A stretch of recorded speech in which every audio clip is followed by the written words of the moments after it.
Thanks, Gamey. Thanks for the host, buddy. Yeah, I ended up falling asleep. I took a nap, so then I got up and I was just like, oh, jeez, I need to stream. Oh, Jesus, I need to stream. So, but you go do what you need to do, and I'll be here. Doing my research, as it were. So, but yeah, I'm trying to minimize the music at this point. I need to. Why is this keep? I need to switch my account. I need to. Yeah, I need this one.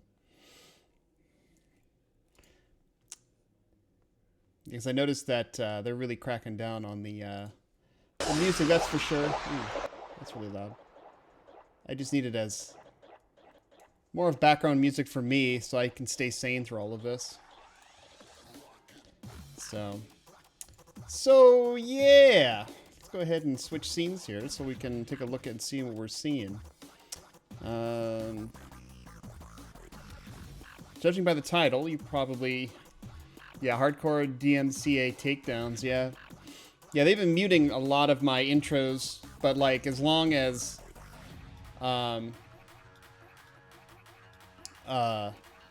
you could probably play the open license stuff, but if you try to play anything that is licensed, it's pretty much going to get knocked out. So I've been trying to minimize my starting stream stuff, but I don't know how successful it's going to be. I mean, who knows? So I just played some EverQuest music at the beginning there just for fun. Thought it'd be interesting. Yeah, I think what they're trying to do is they're trying to minimize people trying to make money off of other people's content, music-wise. And a lot of the things with like Twitch sings and DJing and just whatever that surrounds music. No, they have to, yeah. Surrounding anything with music and then making money off of it, so... Oh, Twitch got its hand slapped. No, that makes sense. So, well, I'm gonna go ahead and get started here. So, I don't know Rivervale Quest very well.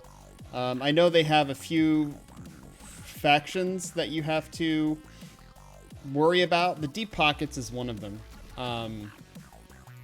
So, the Deep Pockets is essentially a guild. It's the Thieves Guild, if I remember correctly. I don't know if they're tied to a specific religion. So we'd have to check and see if we can just change our religion to something and see if we're actually of the proper faction level to actually do those quests. The Halflings do have a Postmaster quest, but the Postmaster quest for Halflings is pretty bad. It's pretty much you have to go to Freeport, which you could do. I mean, you could grab a letter and go to Freeport. It wouldn't be that hard to do.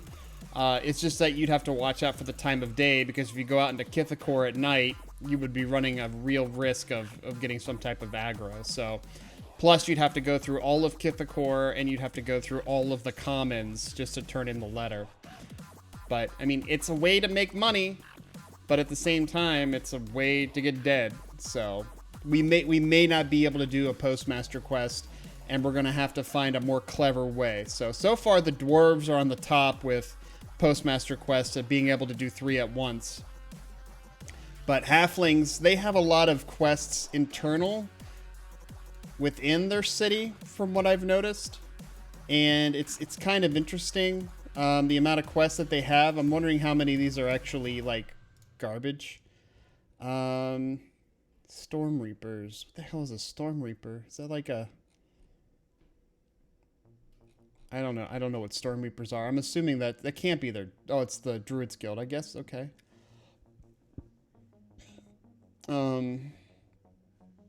Yeah, the Storm Reapers and the Deep Pockets, I guess. It's two different factions. I'm wondering if you're a druid at a specific religion, that you're going to have a struggle with dealing with the Deep Pockets. So I don't know if we can be a druid, because I'm going to roll up a druid, not a dude though. She's like completely bald. What is that? Keep the face, it's fine. They do not have the best hairstyles. Ooh, red though. Like the red. Okay. But like druids and rogues, I don't know if we're going to be able to, because they all worship Karana. Really? They worship Karana? God, halflings are weird. So I don't know if a druid halfling that worships Karana is going to be able to interact with the deep pockets. I just want to check real quick, so I'm just going to pop this character in and see what it looks like as far as with the faction for the deep pockets, which is really easy to check. I can just do /faction, which is kind of a new feature that EverQuest has now. Back in the day, you didn't have a /faction. But on TLPs, you can use the /faction command to actually see what's going on. And faction is like a huge component in the original EverQuest. So, but if we check out our faction here, we're looking for the deep pockets. So deep pockets, the deep pockets are indifferent. So indifferent is not really good because we need them to be amiable. Let me go ahead and check if there are quests that we can do for the deep pockets to get to. Nope. See, deep pockets, everything is amiable. And the only way to get Deep Pockets faction is to... Well, there's a lot of quests here. The Gnome Take, which we can't do. Rebo's Carrots, which I think is... It requires amiable to even do it. No, it's Storm Reapers. Okay. How much faction do we need? It looks like we're about halfway. So you need 50. So you'd have to do the Carrots quest 10 times if you wanted to get that. Hey, what's up, Wolfie? How you doing, buddy? How are things in your neck of the woods? Did you ever get your thing that you were texting me about ever figured out? Yeah, this gives you a small amount of experience in coin. And it looks like it's just running around within town. Garden, yeah. So, and then I think if I made a rogue, which I really don't want to do, but if I made a rogue, I wouldn't be able to do the rogue quest either. And that seems to be a running theme. Like, we ran into the same problem with dwarves, is dwarves had rogue quests specific, and then it had everything else. I mean, I think even gnomes had rogue quests specific, so...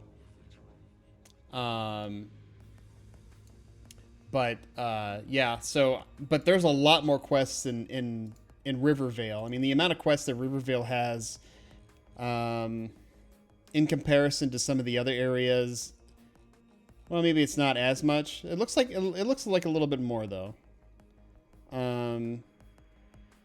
So we may be not able to do a lot of them because we're not a rogue, but I mean, we can take a look into that. So, of course, we're going to turn in our note to get our chess piece. So now we have a chess piece. We're all good there. And now we're halflings. So not a big fan of halflings. Typically when I play druids, I always play wood elves. But in our quest of checking out these quests and seeing quest to check out quests, I was interested to see just how much potential it is to like level up a halfling really quick with using the quests that they have available. Mangler is still running with a 25% experience boost though, so with that experience boost, it's going to skew our numbers a little bit as far as with the leveling, but I mean, we're still going to get pretty good. I mean, we're still going to get a pretty good idea of what's going on. So, so I'm looking down the list here. The first quest I'm looking at, of course, is the Deep Pockets, which we can't do. So I'm going to go ahead and take that out of the equation. Yep, another Deep Pockets quest. So that's two now I'm looking at. There's both Deep Pockets. The third one is Storm Reapers, amiable, which I think we are amiable with the Storm Reapers. We're a druid. Yes, so we're amiable, so we can actually do the Storm Reapers. This one is to literally just go out and give a halfling a note. Okay, so located Uner Gnarl Trunk. All right, that's this guy. Okay, well, he gives me a note. Perfect. All right. Is that it? Okay. So he wants me to go out to Misty Thicket. Misty Thicket is the newbie hunting area for Rivervale. It's actually not a bad newbie zone because it's like pretty much an entire zone dedicated to starting off like at a low level with a halfling character. The only thing is though is like getting to Misty Thicket as any other race is not very easy. So if not a lot of people playing halflings, you kind of have a zone to yourself. But if you have a bunch of people playing halfling rogues, halfling druids, there's no reason to really play a halfling warrior unless you want to level fast or something. But they eliminated pretty much EXP penalties, but I don't think they eliminated EXP bonuses. He's right here. Really? I just give the note to him and we're done? Okay. Here, I found a note for you. Okay. He gave me 3% experience, guys. And he gave me a payment. What is this for? It's a quest item. Do I give this back? I'm assuming I give this back. Yes, I give it back to him. Okay. 3% experience, guys. Not bad. And it's to and from the same person. How's this gonna work? How's this gonna work? So am I just gonna go back and just redo the quest again? I wonder how much this payment is actually worth.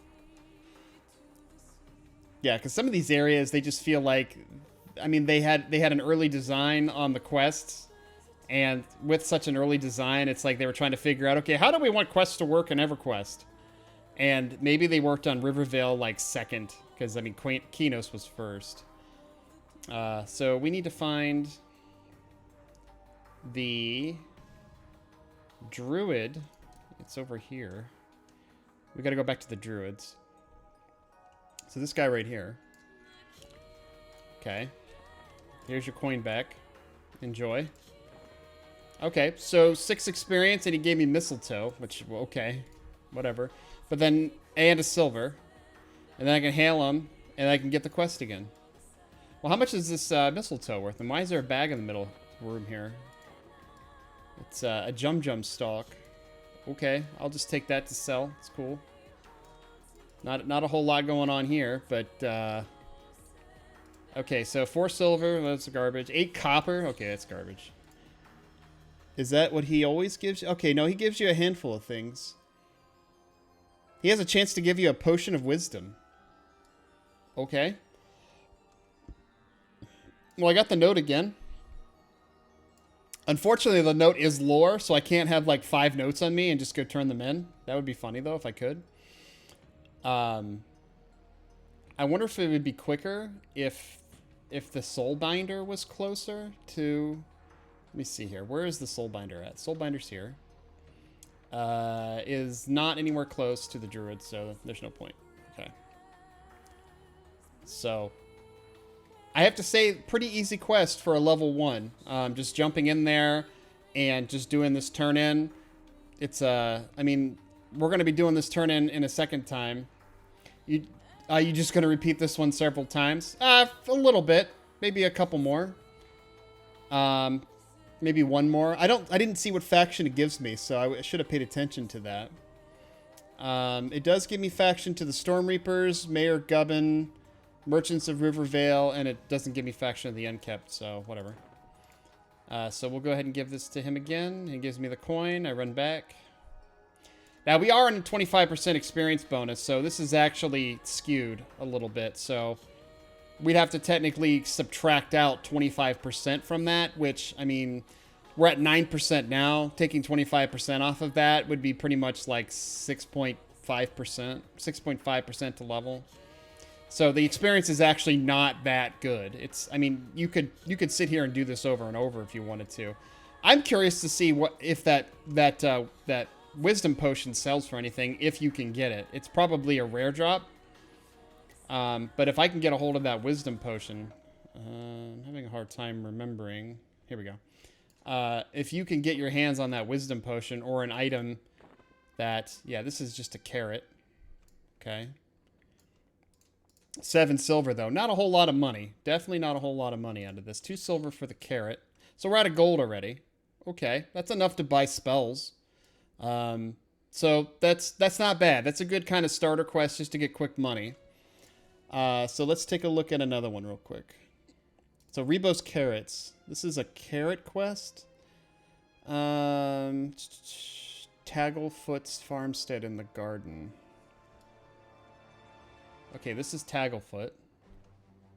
Okay. That's a Ranger Guildmaster, which Rangers aren't in Classic, by the way. Rangers are... Oh, this guy. Is it Rebo?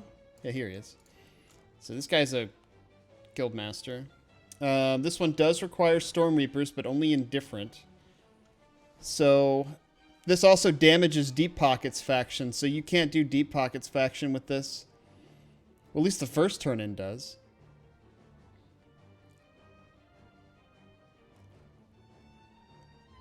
That's interesting. And then it gives you Deep Pockets faction, and then it gives you Deep Pockets faction again, and then it gives you Deep Pockets faction again. What the hell? So it takes it away from you, but then it gives it to you again. That makes no sense. So, but you end up getting 2 out of there. What the fuck is this Eridune queue? Listen here, Ultra. Eridune queue just means that the server is very popular. I'm not on Eridune right now. I'm actually on Mangler. But yeah, the Eridune server is actually extremely popular, but it's also on new hardware.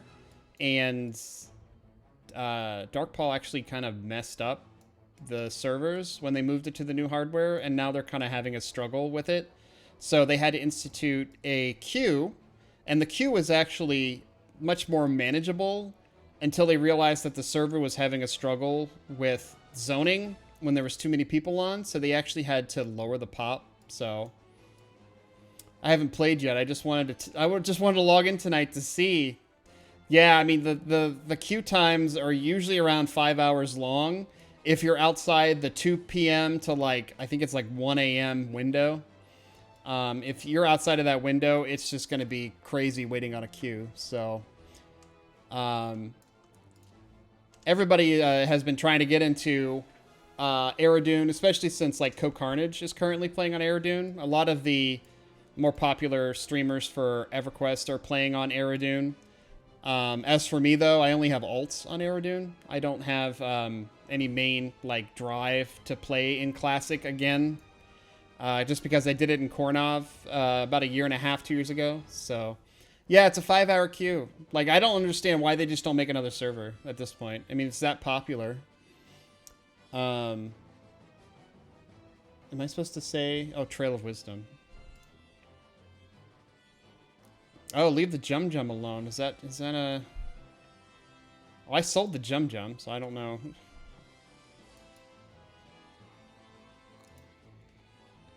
Dirty Brownie, Painful Lesson. Okay. Someone with your skills is more suited to beetle slaying. Run along. Okay, so that's a much higher level quest. Okay, so Trail of Krana's Wisdom. Crops we grow here is mostly lettuce and squash. Then we place all in our the soul can support the mystical Jum Jum stock. Okay. 275 minutes. Yep. Unfortunately, it is a wait. I thought 60 minutes on WoW was bad. Yeah, back in the day.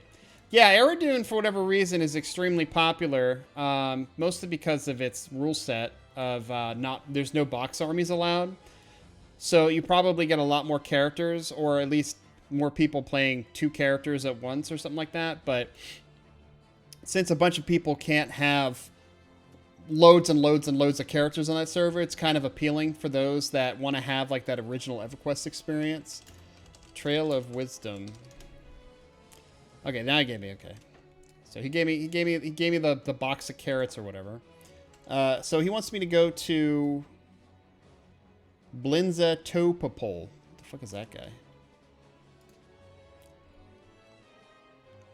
He's probably a rogue, something or rather. Yeah, he's definitely not on here, so I'm gonna have to find him either through Brewalls. So what was his name? Blinza Topopol. Actually looks like they're actually really close. Yeah, they're in the, what is this? The bar? The Fool's Gold? Yeah, this is, I think this is where the Rogues Guild is at. This is where all the deep pockets are hanging out.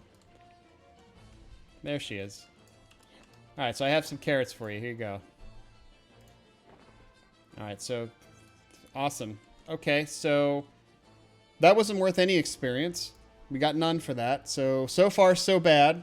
I don't think, actually, I hope in the experience is at the end. So, okay, so Blinza says blah. Hand back to Rebo. So we gotta go back to Rebo now. And for some reason, Ko can always get in. I have a feeling that he tries to get in really, really early. I have a feeling that he's fully aware of the queue, and he starts the queue up on his character, and then he does something just to keep the character active. That's my thought process.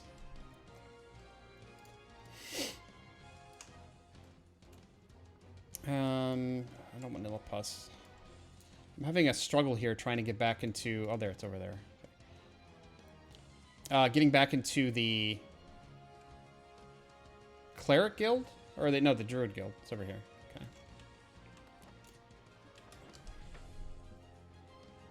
But yeah, I'm sure he pre-plans it. Oh, you son of a bitch, you move?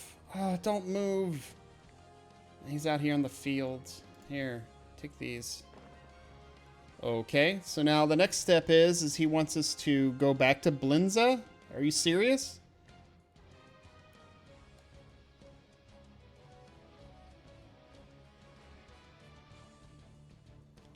Okay, so it goes... Is it just going back and forth? Is this literally what we're doing right now? Is just going back and forth between Blinza and the guild leader? Okay.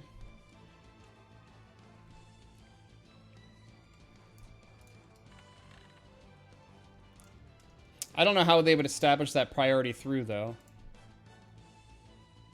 Oh, she doesn't want it. So, oh no, it's the wrong person. Haha.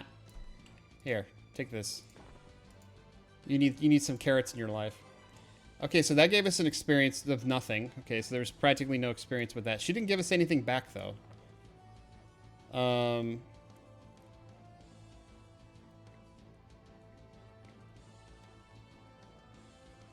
That's interesting. Does the quest just end there? She gave us 5 copper, too. Really? Alright, so let me read here real quick. Alright, hand you a crate of rotten. Okay, you give it to Blinza. She gives you a crate of rotten carrots back. We deliver it to Blinza.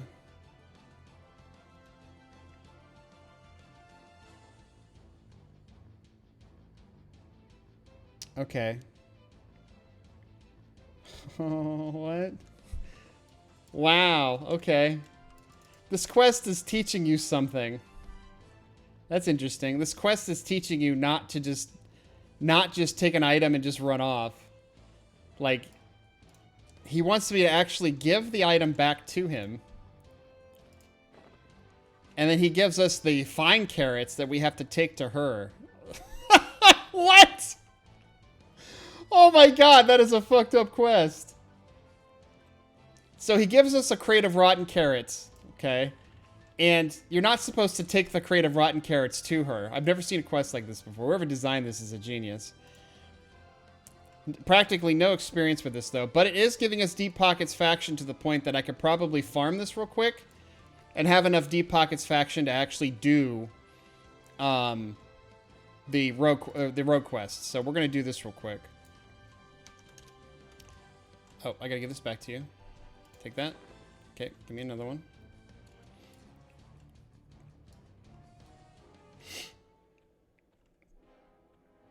Yeah, maybe. I don't know. I honestly don't know if he gets special treatment or not. I'm sure that he might have some kind of, like, agreement with them. But, I mean, if anybody actually wants to get into the server, and he doesn't go to work or nothing. He just streams at home. So he could technically just log in a character and just make sure that they don't log out. God help him, though, if his character actually gets kicked out. And then he gets stuck with having to wait into queue to get back into the server. But if you ever watch his stream, and then you see him get kicked out, but then he gets back in right in instantly, Yeah, he's got some priority in there. There's something weird going on. Because that's definitely not how it works for us scrubs. Yeah, so this is getting us good Deep Pockets faction. So we'll probably, I mean, we'll have to do this 11 times, unfortunately. But, I mean, faction is what makes the world go round in this game, especially in early EverQuest. Especially if you want to do certain quests or get to certain places. You know, I guess this is a means to getting your Deep Pockets faction up. But that's the thing about quests in EverQuest, so... Did someone say scrubs? That's me. I'm a scrub. What's going on, Amo? How you doing, buddy? How are things in your neck of the woods? How you doing? You can see we're doing the obvious. We're playing EverQuest, but I have turned EverQuest into a science at this point as I'm researching and trying to figure out the best way to play EverQuest, I guess. Which has been a lot of fun. Here, wait, no. Stop moving. Give me the actual... Okay, there he goes. Well, I don't know where he's going. He's going in here. He's probably going through the house to come out here to stand here again. I hope that's the case. Going well. Just fishing and leveling alchemy. Oh, okay. I was about to say, you're fishing again? Because I thought you maxed your fishing, but... I've come to the conclusion that you have maxed your fishing. It's just that you're fishing to do alchemy. Yeah, I've been on this trek of actually... researching these quests, especially for like new players, just so I have the knowledge myself and understand just how these quests work. And if I'm ever interested in playing a new TLP, what it would take for me to level up a character really quick, or if somebody came in with questions, would be interesting to kind of give them a push in the right direction, I guess. Depending on whatever class they played. Or just having a cursory knowledge of like, oh, you're making a gnome. Gnome quests suck. Don't bother doing them. Because the gnome quests were not very good. I mean, it was a very, very long chain of quests that essentially didn't lead anywhere. I mean, the only benefit of being a gnome is not really for the quest for experience. It's for the quest for a bag. Because if you do the quest, there's two quests in there. You have to do them back to back, basically. And you have to have specific faction. That will net you a 10-slot, 10% weight reduction bag, which is, like, huge in EverQuest. Like, normally something like that would cost well over 35 platinum. And with a first-level character, getting that item... Well, you'd have to be, like, 4th, I think, at the time. Would be amazing to have on that character. But not many people know of that item. I mean, I didn't when I was questing around in Gnome Land. But I just found it interesting that quest existed, and I'd be like, yeah, okay, let me see what I can do to get It's Gem Choppers faction. You have to be amiable with the Gem Choppers to get that bag. But if you're amiable with them, you can do the quest and you can get yourself a free bag. So. But the experience isn't worth it, so you can't repeat it either because it's lore. Basically, you can only have one of it, so. AKA running around a zone with nothing but enemies higher than you, nothing to kill. Yeah, basically, I'm trying to avoid killing things. The thing about TLPs and just EverQuest in general, when you're starting off with a new character, if you can avoid actually killing things, at least at the beginning. Is this the rotten? Okay, I forgot to turn it back in.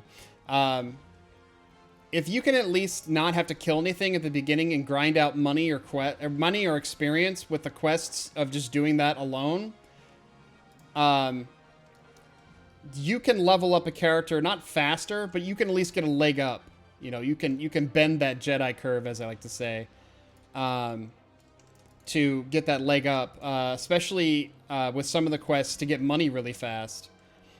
There was a couple quests that I found that actually net you a lot of money for an early character, but the risk and reward is a little off. Like what you have to do is pretty risky as far as with where you have to go and how you have to travel there, kind of thing. Because like with Dark Elves, you can travel to from Nectulu's Forest, which is like their starting newbie area, all the way through West Commonlands to Freeport to Ocean of Tears, which you require to take the boat because you can't teleport because you're evil. What's my Deep Pockets faction at? Okay, we're almost there. We're getting there. 4 points to amiable, so we're pretty much one more quest to turn in away. But you could pretty much do this quest, and if you do it once, it's going to net you 2 to 4 platinum on a first level character, and it's pretty good experience too. But the amount of time that it takes to get from Neriak to Nectulus or to Ocean of Tears is staggering. It's a long time to make that travel. So you only have to do it once though, because then you could take that money, buy a bunch of red wine, turn that in, and make your level. You'd be level 2 once you get back to town. So it's not too bad. But that's how I got my character up to level 2 really quick. But you can repeat that quest. I mean, you could go in and just do it again and get more experience and get to and work your way to level 3. But the turn-ins are not going to be as good. You know, the red wine quest is going to net you with 30. If you did 3 platinum worth of red wine, it's about 40 wine. It's not going to be that much wine. It's not going to be that much experience. Maybe like, I don't know, 6% out of 100. So, all right. So we grinded our Deep Pockets faction up. So now we are open to doing quests for the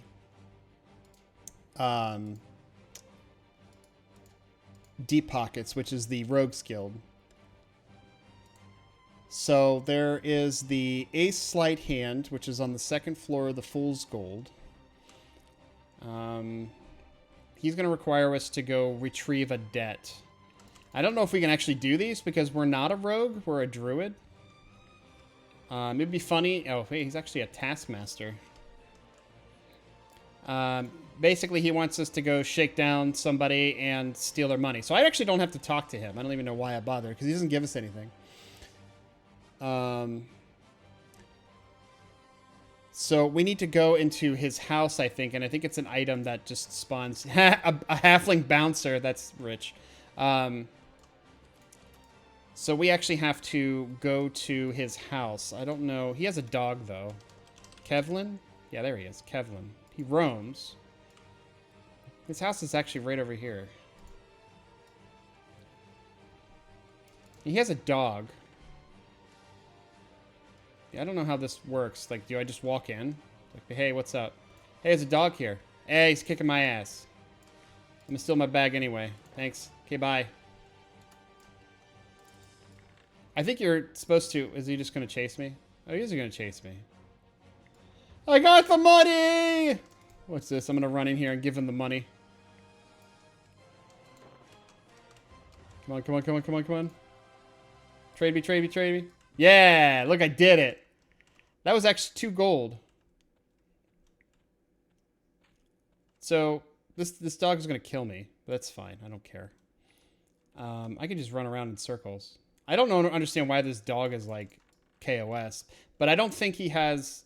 Yeah, see, that item doesn't respawn, so... that one is like, you can do it once, and then that's it. You have to wait for it to respawn, which probably is not that long to actually respawn. But Mangler is a level 2. Oh, he's only level 2? He's only level 2. He's going to kill me, though. Okay, that's not going to work. I could probably zone him out. I'll just zone him out. It's fine.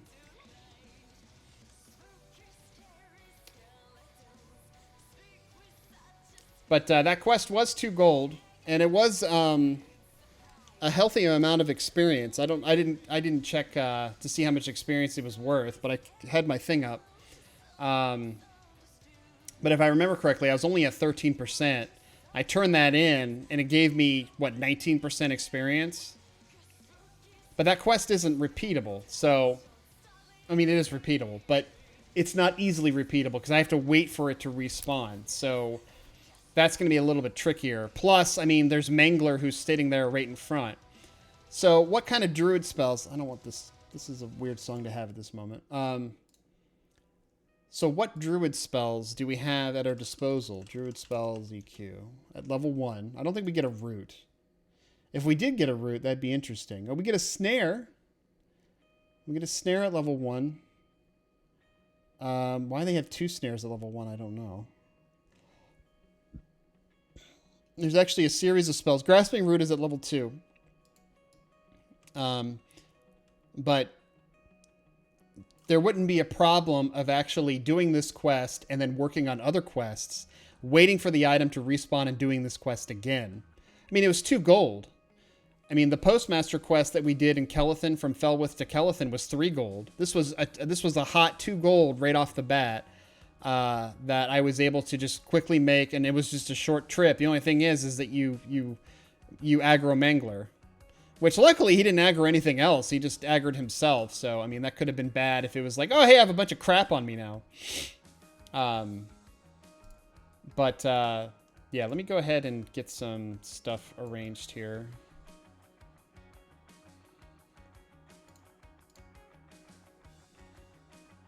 Yeah, I forgot it takes a while to mem spells when you're level 1. I love druids though. Druids in classic, not that great. They get pretty much the short end of the stick when it comes to actually being useful. The only thing they really can do is port around and evac. They don't really get a whole lot of utility outside of that. They really don't come into their own until they start getting alternate advancement points. So like Lucklin, that's when druids really start to stand out. So let's see here. So Mangler is there. Mangler is actually, that's why they called the server Mangler. Okay. I'm wondering if I can actually, okay, so the item's not there, but I wonder if I can actually pull it through the wall. I don't know if there's a trigger for it either. So if I like come over here and hail him, does that trigger the gold to spawn? Let me see if it does. It probably doesn't, but he runs around. No, see, there's no item in there. Just Mangler. Which, I mean, you can get some fast experience if Mangler was, you know, up and you just kill him. He's only level 2. You know, you get to level 2 really quick. Oh, I can't panic him, though. Huh. That's interesting. I could technically go in there, panic him, and then go and grab the money. Let me go grab spells real quick. Because, I mean, we have some money. Hey, there's a shady halfling here. Who judges me amiably. Okay. Spells. Druid spells. Druid spells? High-level druid spells or low-level druid spells? Mid-level or super low-level druid spells. Okay. Alright, here we go. Flame Lick, which we can't use because we don't have an eye, but we'll grab it anyway.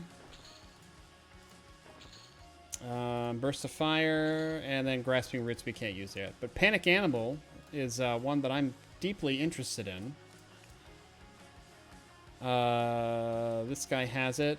Lull Animal, we could try that too. I don't need to Sense Animal. All right, so we have a handful of spells to work with here, as far as with if we can avoid having to fight it or aggro it. So we'll load up. Well, we'll load up Snare. We're gonna need that. I forgot how long it takes to mem spells. It's okay. So we did the debt. We did both debt quests. So there's a Blackburrow Stout. I don't know where this takes us.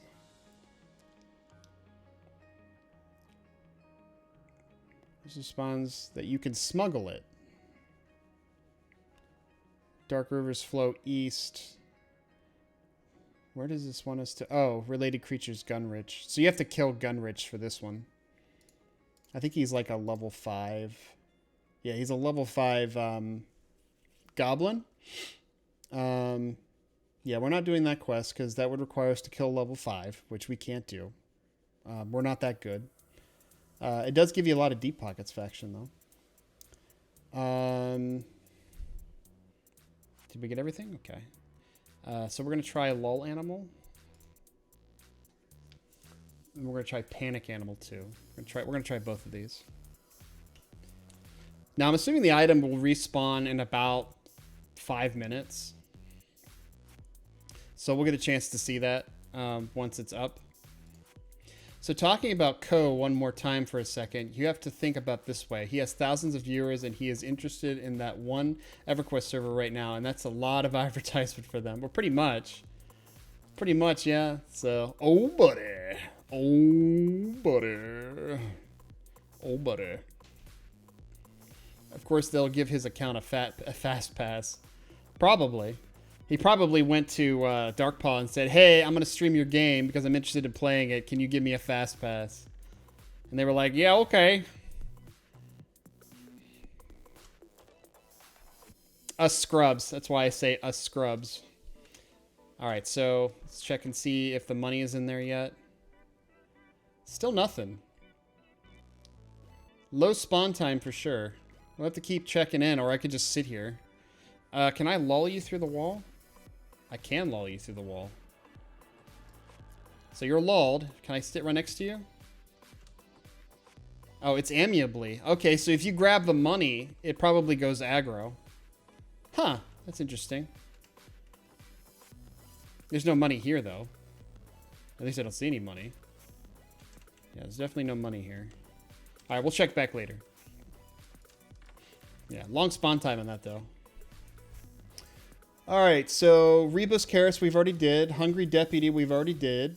The Torn Pouch. Ooh, the Scarecrow's head. What? What's this? This is a... No, this is not an actual quest. Okay. The Torn Pouch. Let me see here. I need to do dishwasher. Okay. Okay, so there's another item that spawns in this game that is called a Torn Pouch. It's at the bottom of the lake or Rivervale. So apparently Rivervale has a lake. So it's going to be this way. This is where the Priest of Discord is at. This is going to require us to swim, I guess. I hope there's nothing in here. I hope there's trout in here. Can I fight the trout? There's seriously trout in here. And it's level 1. I can't... Oh, I don't have a damage spell loaded? Alright, so there's a Torn Pouch in here. I'm going to kill one of these trout, though. I'm curious to see if they, like, instantly die or if they are, like, superhuman. Like, inhuman. More human than human.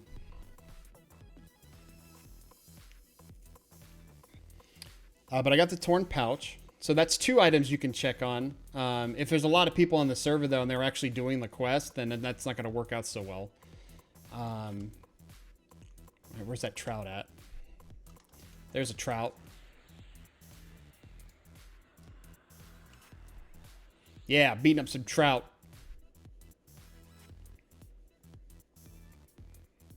This trout is kicking my ass, guys. Wow, look at that damage.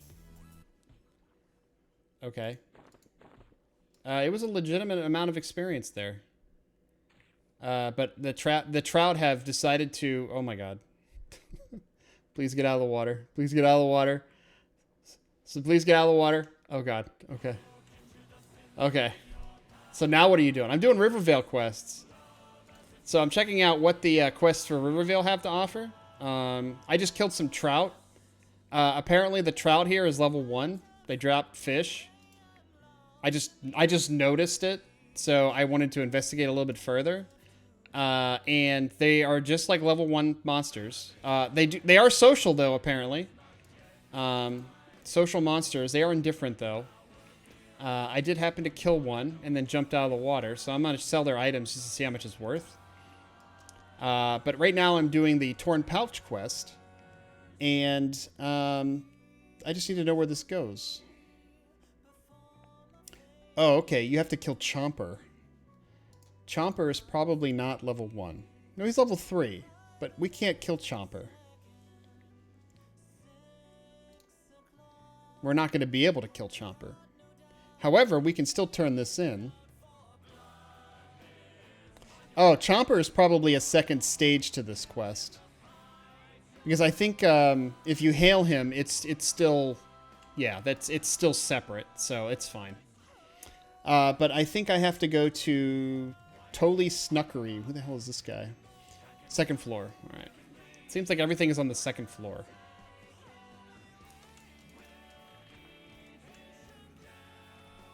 We'll go ahead and sell this to the bartender. 4 copper for the scales. That's garbage. Rivervale Trout, though, for 1 silver. Not that great. All right.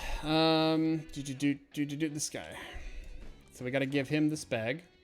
Or her, apparently. We're at 41%. 17%. So that's not bad. And plus 6 copper. Not really great money. But between those 2 items, Mangler and that bag, I mean, that is a fair amount of experience. So now I'm going to go check and see if Mangler's bag is up.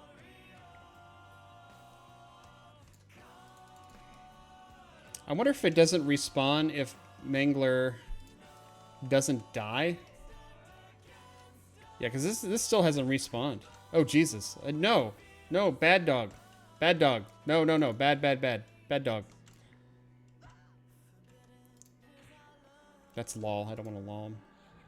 I do want to fear the shit out of him, though. See you later, buddy. Yeah, see you later. You have fun running over there, man. Yeah, I need to get out here real quick. Or I can check and see. Yeah, definitely not respawned. I don't know if it's like just a huge amount of spawn timer. I'd have to check the forums. This is not the way out. I'd have to check the forums to see if anybody knows the spawn timer on the debt. But it's it's a pretty good chunk of experience and 2 gold for that turn in. So might be one of the first things you do is you go do that if you have faction or you're a rogue. But I think it's originally designed to where you're supposed to hide or go invis and grab it. But I don't know how you grab it invised. Because once you grab something invised, I think you become uninvised. So I don't know how that works. But I just zoned to drop my aggro. I'm going to run back in. But that one requires us to kill level 3, which we can't do yet.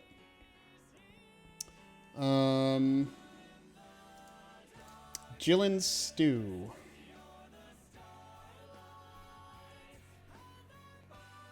I'm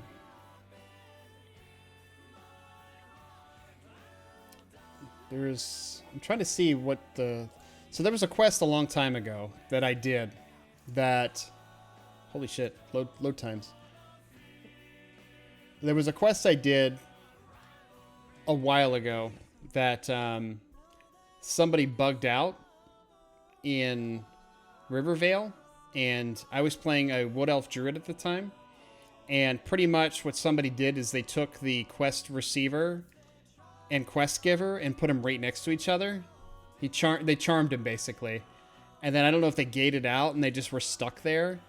And you would just go back and forth between the 2 characters, and you would receive the quest, turn in the quest, receive the quest, turn in the quest, receive the quest, turn in the quest. And they eventually fixed it. Yeah, he still doesn't have his coin there, so that's disturbing. And that's how I got my character from like level 15 to like level 20. I think I cheated, so don't tell anybody. But that was a long time ago. The text is given after you complete the quest for Rebos Carrots. She does not... Oh, they might have disabled the quest. So... What if I say who is Jillen? Okay, so that's not... Okay, so my courier's supposed to take this pot of stew. Okay, I'll take the pot of stew. Hungry, it's getting cold. Alright, where am I supposed to take it? Deputy Lomont.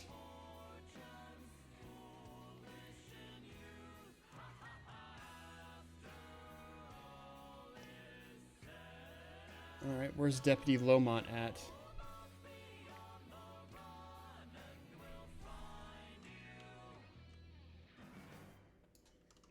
Can I look it up? Lomont. Oh, nope. So I'm going to have to find this deputy.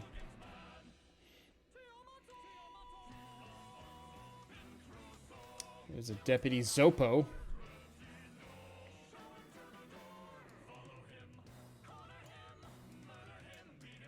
Okay. Do I see a deputy in here? No. There's a Deputy Dopkin. A Deputy Pitten. That takes me to the Kithakor, which we do not want to go. Is there any deputies in here? Nope, just a bunch of crazy clerics, alright?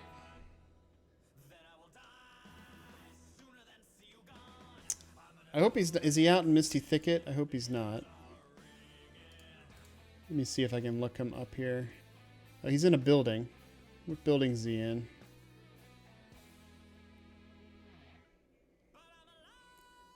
It doesn't say, okay? He's level 37, though. But he looks like he's inside of a building somewhere. I'm wondering if he's inside the main castle, I guess?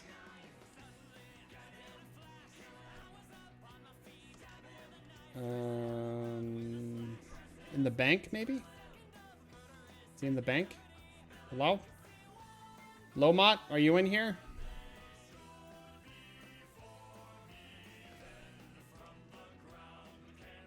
There's Beto. Marshall Tonlo. Jesus. There's Mayor Gubbin. Hey, Mayor. Okay. But, yeah. It's kind of cool that the mayor is here and then the sheriff is like the Warriors Guild. They should have made the sheriff like the Rogue Guild or something. That would have been cooler. But the Warrior Guilds is basically like the law enforcement in this town. There he is. Okay, so we got this soup for him. And then we turn this in and 1% experience. 0.1% experience. Oh, man. That's not a whole lot for level 1. It did give you 2 silver, though. But yeah, that's garbage. That's not a great quest. Gives you Mayor Gubbin faction, though. I guess that's worth something. That might have been the quest that I was doing repeatedly, is just going back and forth between the two. Get the soup, turn the soup in. Get the soup, turn the soup in. It's probably one of the primary reasons why they nerf the crap out of the quests here. This one requires items that we have to kill things for, and it does not give us anything, so no, we don't care about that one. The last quest is Cleric Supplies. This one requires us to get berries, which I think you can only forage for berries. You have to get a black wolf skin and a ruined wolf pelt. It nets you 3 gold and 19 copper and a random level 1 spell. At least they look like level 1 spells.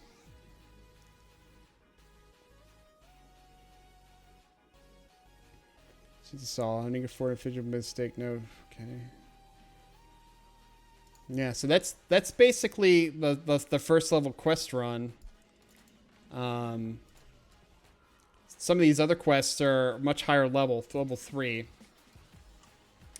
which we can't quite do yet. So I want to see if this is respawn yet. This is the Mangler pouch, and it doesn't look like it's respawning. I don't know if it's because Mangler is still up. Okay, you're going down, buddy.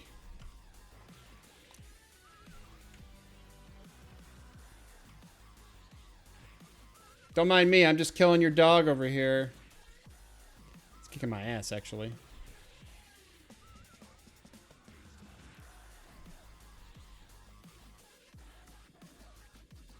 It could be that it's on a long respawn timer, though. But this is the representative of this server. It's Mangler. Mangler on the Mangler server. This is why all of the Agents of Change look like this dog, is because it's Mangler. That's how that works. Okay, so that is a lot of negative faction. I just made everyone mad, including the merchants here, but they're still indifferent. But still no gold. So that's interesting. All right. Well, see you later. I just killed your dog, by the way.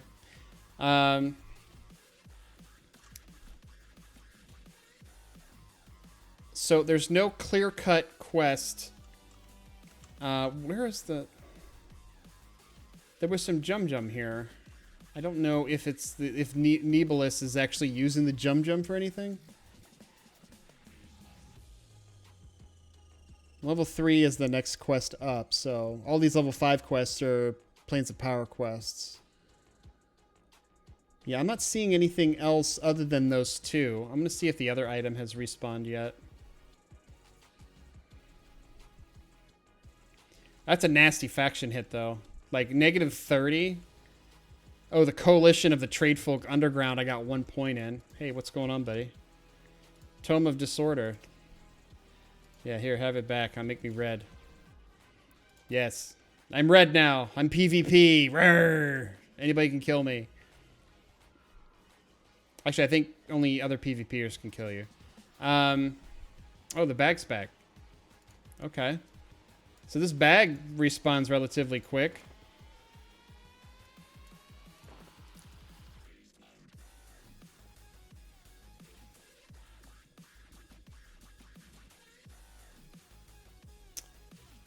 Kinky. Yeah, that was one of the interesting things about PvP on a non-PvP server is that you'd have to essentially go to the Priest of Discord and hand in a tome, and it would make your character PvP flagged. But I don't think there's a way to reverse it. Like, if I give it back to him, does it make me non-PvP? Are you wish to PK killed and be killed by other PK players? No. Okay, well that didn't do anything. Let me see if I can...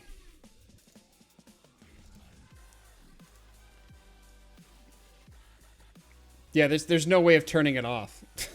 There might be another person that you have to turn it into, but... I wonder what that book actually says. I'm gonna have to get it. I'm gonna go read it.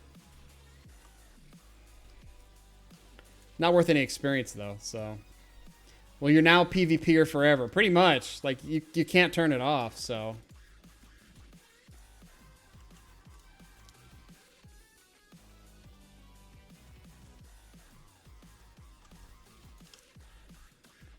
This guy wants the Jum. I mean, he steals the Jum, but...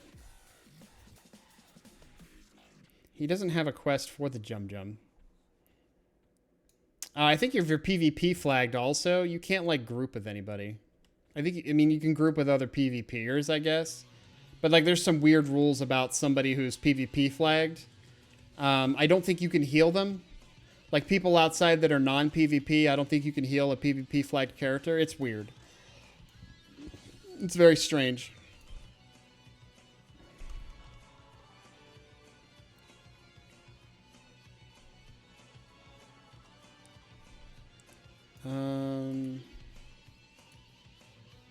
Yeah, that bag is going to take a little bit to respawn, I think.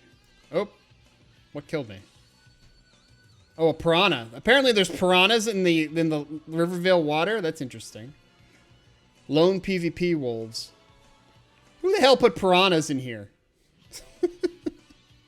I'll have to check the combat log. Oh, Jesus, there's piranhas in here. I'm now in the middle of nowheres. This is Misty Thicket, by the way. This zone was redesigned. I'd love to see... I can't even remember. I can't not even remember what Misty Thicket looked like originally. And I hate the fact that they redesigned these zones. Like, the redesign of these zones was like a mistake. They should have just kept them all the same. And, like, on the TLP servers, they should have just left them as the originals. Because they were so much better. The new design behind them just doesn't look natural to me. It doesn't look EverQuest to me. So, all right. So that water isn't safe. That's not good. But what was that piranha? Oh, he's hit me for like 10. So that thing was like level. That was definitely of a higher level.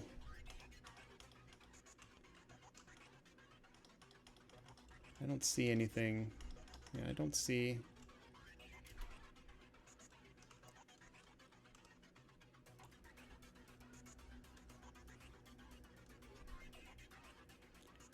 Just wait on the bag, maybe?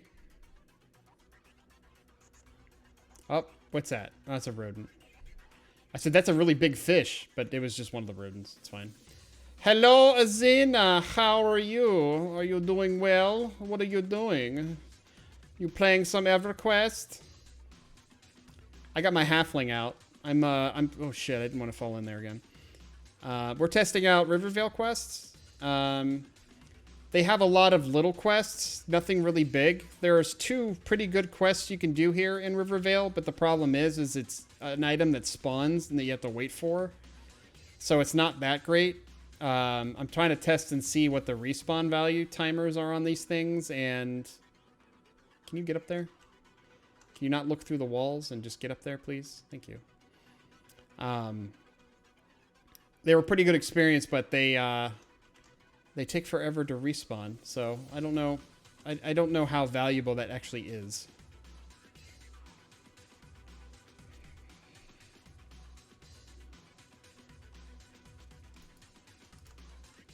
Let's poke our heads in here. Oh, Mangler's back up. Okay, so Mangler's back up, but the bag of money is not. And Mangler's aggroed on me again. Son of a bitch. So that bag of money is a very low. It's a very long spawn timer. Like, I'm guessing it's probably going to be at least a half hour or something like that. So not really worth doing.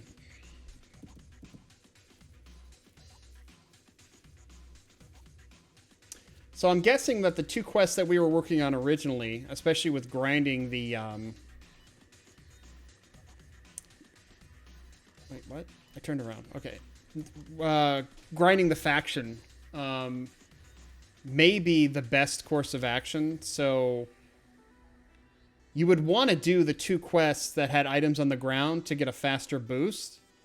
But you're going to be grinding and grinding and grinding. Is he going to be aggro to me still? Jesus. You need to walk back home there, buddy. I'll just lull you for now. It's fine.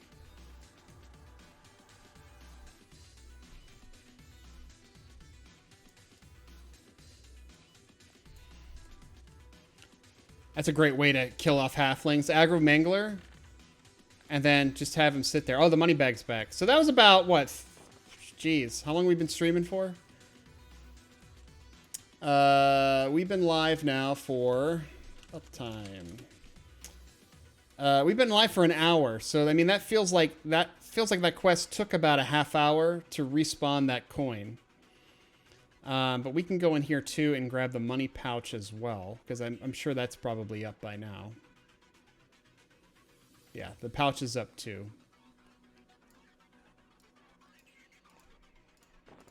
So we got both of these items. Just items that are just hanging out. You know, they just spawn on their own. Yeah, about a 30-minute respawn timer. That's a long time. I mean, you could pretty much do that quest once, and then by the time... Am I in combat? No, son of a bitch. The piranha got me again. As long as these items aren't temporary, we'll be fine. We'll see, though. I'm hoping they're not temporary. Fingers crossed. No, they are not temporary, so we're fine. Yeah, we don't actually lose experience to level 6 anyway, so... but the quest to turn in with this guy, relatively easy. It's fast money. I mean, you can make a quick gold, which will be enough money to buy some of your earlier spells. I think at least 2 spells.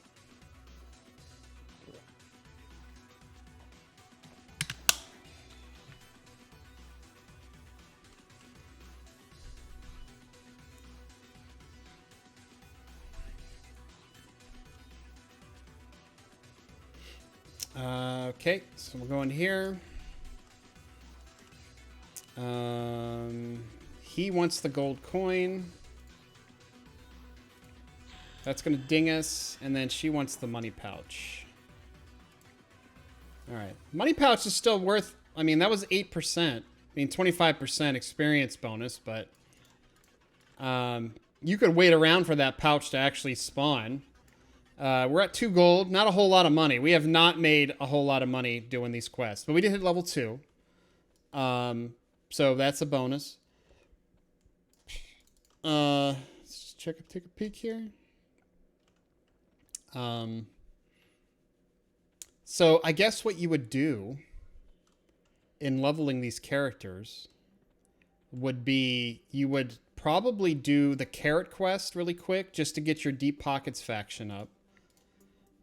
It's relatively easy to do. Nope, that's the wrong chat.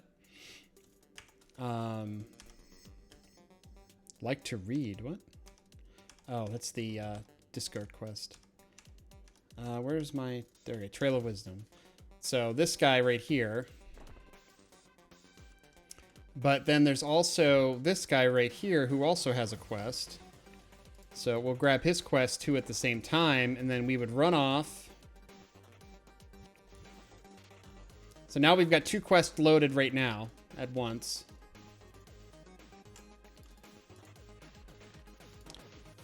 Give her carrots real quick.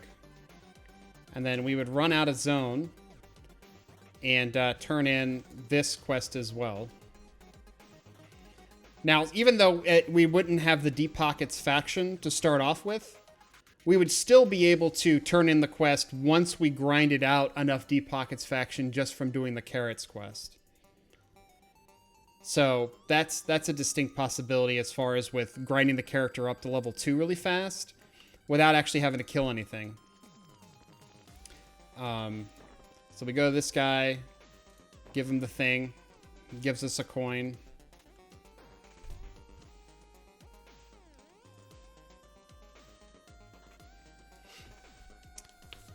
But we would basically grind this out. You would have to do this 10 times because you need 50 faction for the Deep Pockets before you can even start doing the other quests. But the other quests don't really require you to do anything. It just requires you to find the 2 items. So you would pull the items out first, and then once you had the items, you would grind out the quests, and then once the quests were ground out, you know, turn in the items that you got, the coin and the bag, and then maybe rinse and repeat. I think by the time you hit level 3, though, I mean, you wouldn't be doing these quests. Shit, who gets this? Do you get this? I think you get this, right? Yeah. And he gave me carrots. Okay. So that's not too bad. I'm going to take a look. That bag is actually pretty good experience, too. Minus the piranha that's actually in the water that chews your face off, but if I could see the bag in the water, it's not really easy to see in the dark. There's that piranha. He's yellow, yeah. He's level 5, actually. Oh, no wonder he kicks my ass. Yeah, I don't see the bag. Yeah, you didn't think I'd fight back, did you? Yeah, I'm fighting back now, bitch. Yeah, come get me.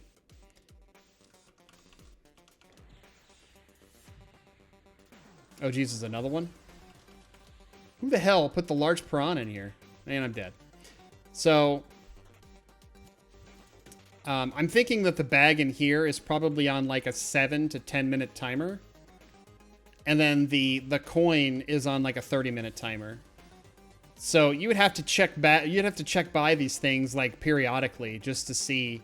But you can only carry one. So your first task would be getting as much faction as possible, unless you were a rogue. If you're a rogue, you don't have to worry about the faction. The only faction you have to worry about is with the Storm Reapers, but their only requirement, I think, is indifferent. And as a rogue, I bet you could have indifferent faction if you worship Karana.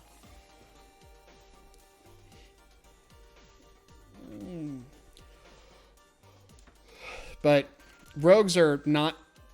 The thing about rogues, though, in EverQuest, especially with vanilla EverQuest, is they're not that great. Most people play monks because monks do everything that rogues do, except for disarm traps and pickpockets. And monks do damage better, don't require backstab or positional, and they can feign death, which means they can pull. They can feign death pull, which incidentally was not a mechanic that the EverQuest devs actually designed. It was just something that just came to be. So that was kind of interesting. Let's see. Just want to check on the coin real quick. 9% experience. What did we just turn? Oh, we turned in the coin. That would be a lot of grinding. That's for sure. Yeah, it's still not up. Yeah, probably that half hour. But halflings in vanilla can only be... They can only be druids. They can be rogues. They can be warriors. They can't be rangers in vanilla. They become rangers in around Planes of Power era. But I feel like I'm missing something. They could be clerics. Yeah, so they only can be like 4 classes. 5 once Planes of Power comes out. And halfling warriors were actually one of the fastest classes to level just because halflings had an experience bonus for whatever reason.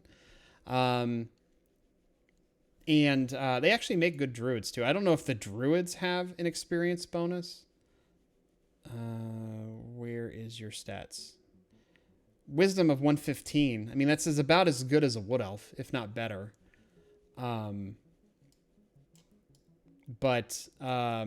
Yeah, rogues, since they're not really that useful, rogues were kind of, ugh. So, the only reason why you'd play a halfling really is just to make a halfling druid. But, I mean, just make a wood elf. That's what I did. Wood elf druids for life. Tunair for life. Yeah.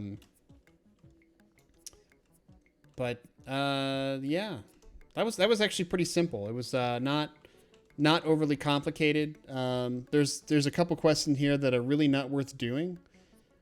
But of the quests that are actually in here, it's very odd. I'm wondering if you can still get this Potion of Wisdom. I don't know if you can, because one of the quests, the debt quest, the Tagel's Debt, it says that it drops a Potion of Wisdom. But I don't know if that's... that must be in era, out of era, something like that, because you can't even use it. You can't use it until level 15, so that makes no sense why that's in here. From the looks of it, you can get a fishing pole. You can get pine needles. Like, really? Pine needles? Like, why would you give me pine needles? I mean, I can go and get pine needles. Bandages. Bandages is a quest item? Why is bandages a quest item?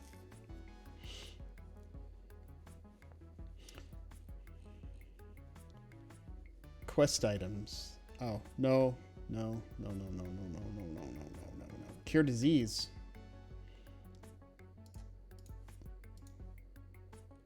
It doesn't net anything.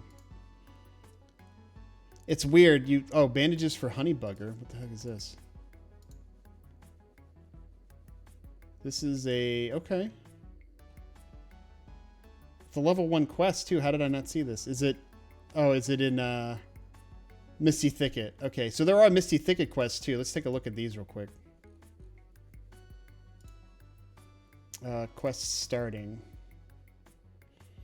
Bandages for honeybugger. There's a Honeygum quest too. Honeygum requires honeycomb. Oh, Honeygum is the quest for the Stein of Agok. That's what that's for. Yeah, there's various quests. And Eurodite has one, Rivervale has one, and there's a couple others. And it basically requires you to do something. It's basically the exotic drinks quest. And the exotic drinks quest will net you a nice Stein. But you have to do a couple things first, and you have to have 2 sides of the coin of a faction. So it's really easy for enchanters to do, but it's very difficult for anybody else to do. You could probably do it as a bard if you have the Dark Elf mask, but I don't know. I don't know if it's really worth doing. But the bandages for honeybugger, though, that is a level 1 quest that requires you to turn in 1 bandage and does not net you anything. It gives you faction. Oh, God. That was the thing about EverQuest is like you do quests for faction or items. You never really did faction for money, or you never really did faction for experience, or you never did quests for experience. So, like, I kind of find it interesting. A level 1 is kind of the best time to do the quest just because you can level up quicker, but you can't do all the quests, of course. I mean, the quests have certain level requirements, but that's why I only look at the level 1 quest, because I'm going to see what it is you could do with the level 1 quest to level up really quick. But yeah, this quest in particular, no. The bandages, I was thinking we can get a bandage, and then we can take that bandage to this guy and turn it in for something, but he doesn't give us anything. So there's no point in doing that. Let me see what else is in Misty Thicket. The Honey Gem, which is level 2. Tarantula. That's in South Row, I think. I'm not sure if this leads anywhere, but Blixican Entopop mentions a super bug by the name of Tarantula and asks if you heard of it. This particular spider can be found in South Row, is a particularly high level, and is known to drop various body parts, particularly legs, when killed.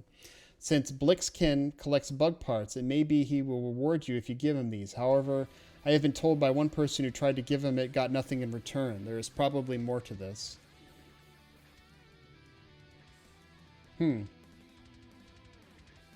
That's interesting.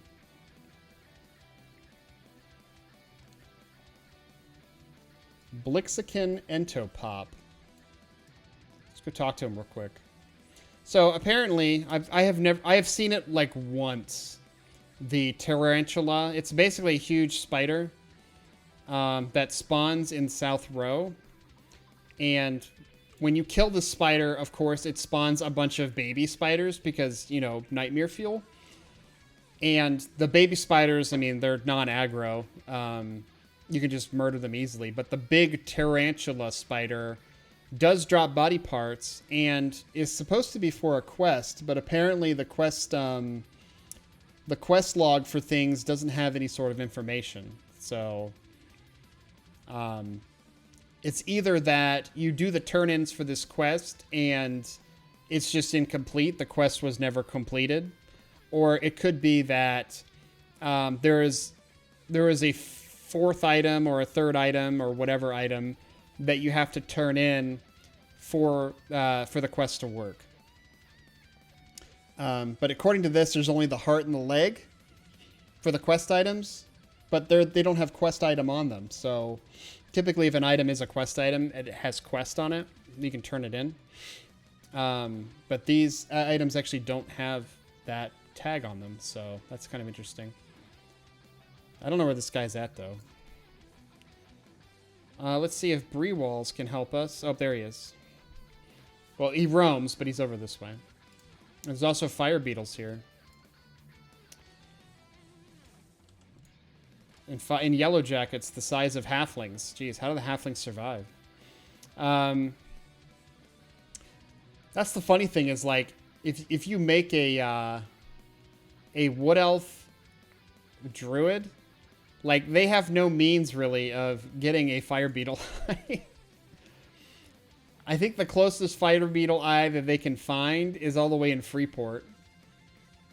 But like halfling druids, it's right out here. It's like, hey, look, I get myself a fire beetle eye just by walking out into the misty thicket. I didn't realize that. It's probably something you can do is just make a halfling druid real quick. Oh, there's a Clacknack warrior here. Yeah, he's not here. I don't know. He's roaming around, but I don't know what his roam pattern is. Hello? I'm looking for a little halfling. Oh, geez. I think he's on the wall there. That's interesting.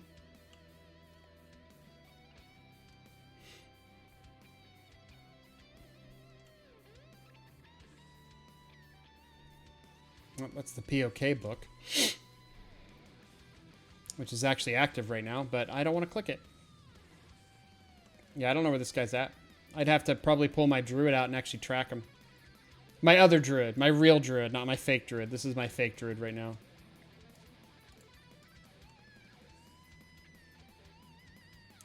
So I think that's the play then. The play is that you want to grab, the first thing you want to do is you want to grab the bag and the coin. And then once you have the bag and the coin, you start grinding out faction or the repeatable quests. So you do the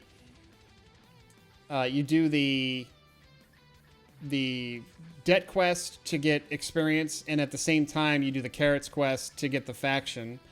And you just keep rinsing and repeating that until you have the faction, turn in the pieces that you got, and then check and see if they've respawned.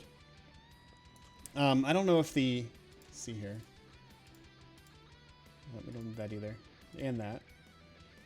The torn pouch requires amiable, so you can't turn it in until you're actually amiable with the halflings. And then there's the second part is actually killing Chomper. But Chomper, I mean, it's level 3, and you turn it in, and it only gives you 4 copper for turning in a large ruby. Like, I would imagine that the large ruby, you would just sell it. Why would you not sell it? Like, rubies sell for like 100 plat. Like, why would you just not sell it? Be like, large ruby. Oh, it's like I just made a ton of money.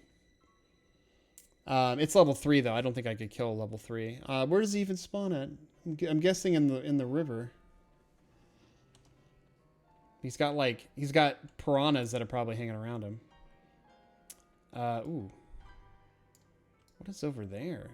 I don't think I've ever been over there. There's like a whole nother side to... Oh, okay, there's a bridge there. So if I come over here... okay. There's a bridge here. Chomper? There's no Chomper here. What is back here?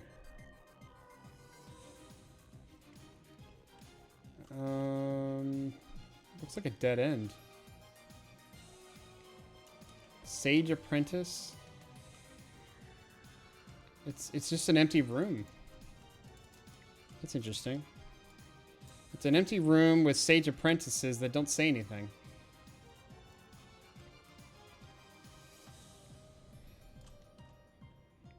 And then up here, we have some hobbit holes. Jimbledorp. You show a great deal of courage in coming to speak with me at a young age. I'm afraid you're not ready. Blah, blah, blah. Hello? Yeah, these people are for a much higher level quest. A halfling mother with no children. A halfling father. Okay. They're like level 4. Wow, the halfling mother is level 6. The halfling father is a puss. Another halfling father and a halfling grandfather. Okay, just random halflings. Like this entire area. No wonder I've never been in this area. There's nothing here. I feel sorry for Deputy K-pop. Mixing them beats. Alright, Chomper.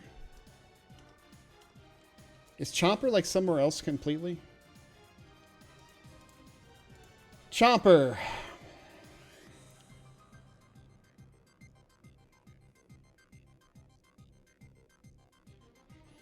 He is about the size of a pea, maybe 10 times smaller than the piranha. There's a small quest bag in the river. He spawns next to that. Very tiny, this little bubbly trout. Blah, blah, blah, blah, blah. Okay, well, I didn't see a Chomper in there.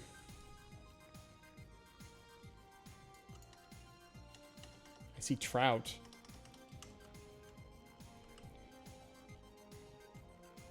What's this? It's an inn.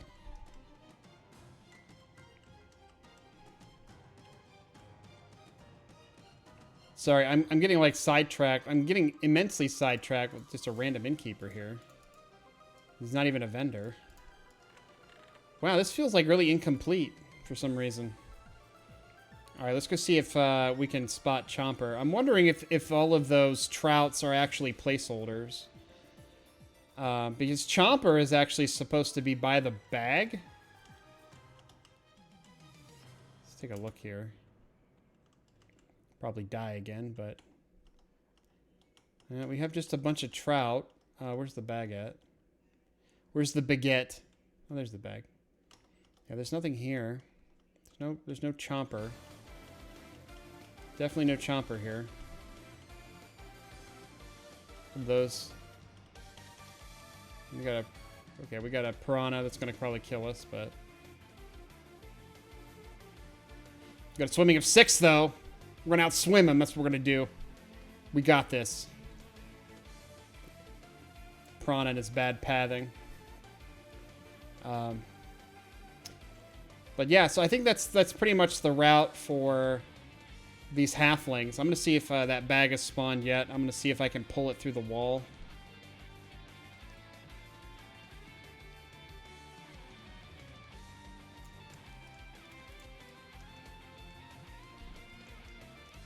Wow, okay. Yeah, that's a very long spawn time on that bag. So yeah, I mean, that's basically looks like the extent of the halfling quest, though. Just kill Mangler a couple times.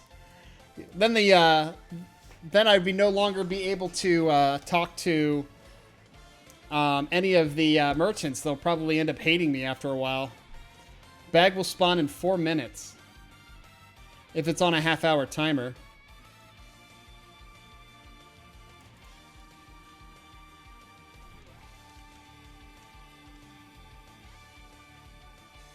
Take a look here.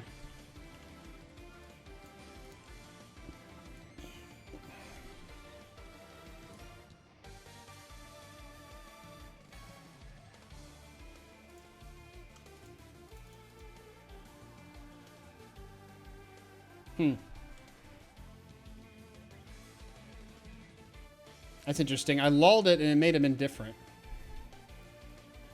I was not expecting it to actually change his faction. I just thought it just basically made him non-aggro.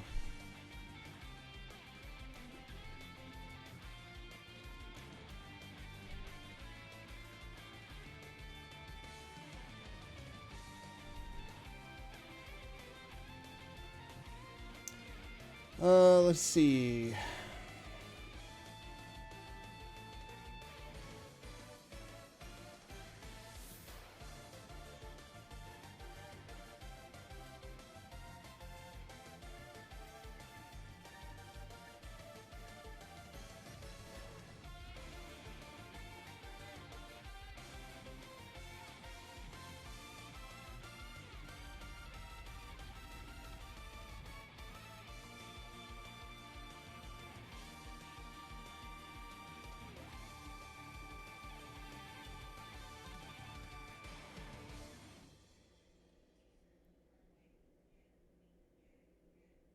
The bandages quest actually is kind of a quick method to getting Rivervale faction.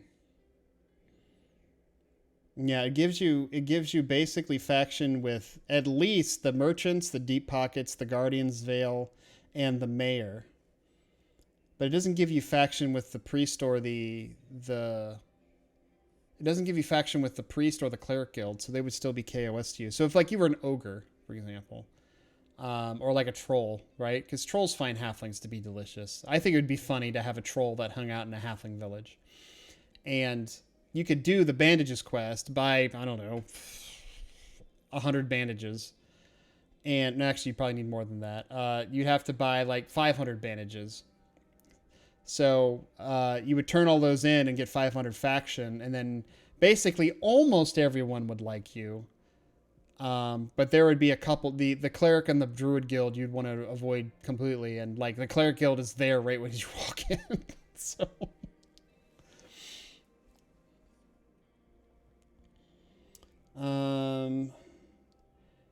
somebody asked how often the coin spawns, but I don't think there was an answer.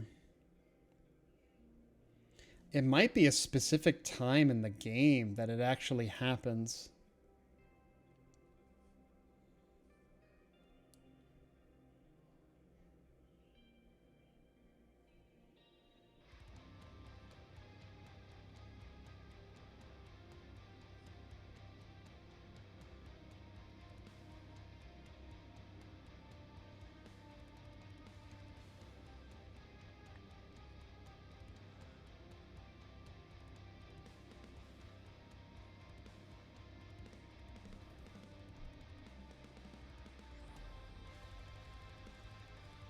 Seriously focused, faced, engaged.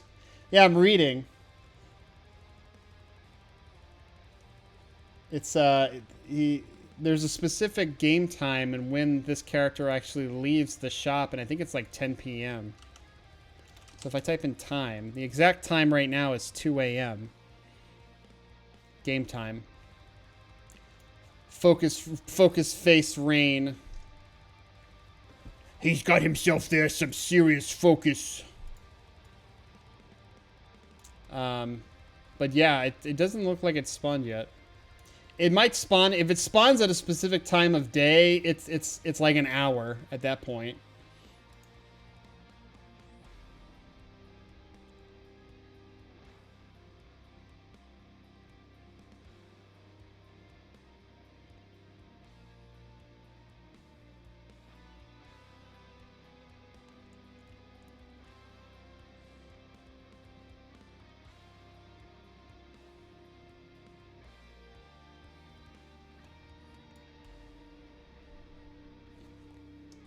Can you talk to him?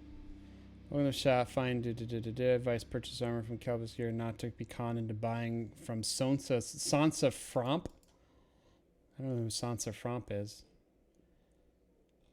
You know what? You don't really sell armor. Okay, there you go. That's actual armor.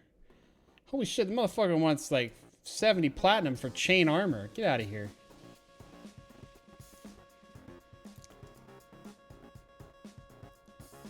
It's all small too, so I can't wear plate anyway. He just sells metal armor. I read with shit-eating grins at all times. Okay. If you say so. Not me. I get like focus face. I'm just like...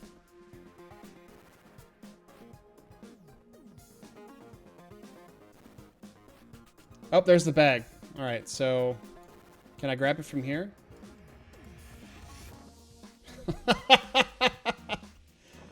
You see that shit? Did you see what I just did there?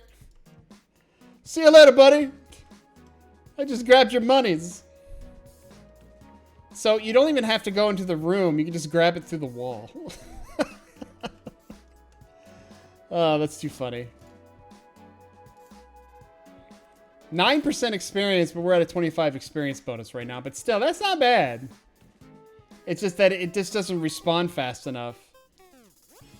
You know, with a 30-minute respawn, you're basically been doing a bunch of other quests. Grab the coin first, but basically, I just came in there. There's a Uridite here. I just came in there. I didn't even have to aggro Mangler. I just hugged the wall, pulled the coin through the wall, and basically dipped out. And he's all confused. He's like, what just happened? Nothing, man. You just keep with your pajamas on the wall? What the hell is up with this shit? He's got like, they're either like trash bags or pajamas. I mean, that one looks like a cloak, but still. It's like pink, like a robin egg blue, and then like this dark blue color. All right. So that's about the extent with halflings. That route doesn't... I mean, there's not much of a route there. I mean, there's a lot of repeatable quests that we can do. One of them is going to be, of course, for faction, and the other one is going to be for just kind of filler. It's still good... I mean, not good experience, but it's still relatively okay experience to where, you know, we go in, we log in, we grab the 2 quests as starters, but then we go and grab the bag in the water, grab the coin first, then grab the bag, die. Hopefully that a piranha will kill us. It'll spawn us outside Misty Thicket. We turn in the 1 quest to get the debt, get the thing back, run over to the Druid Guild, and essentially turn that quest in.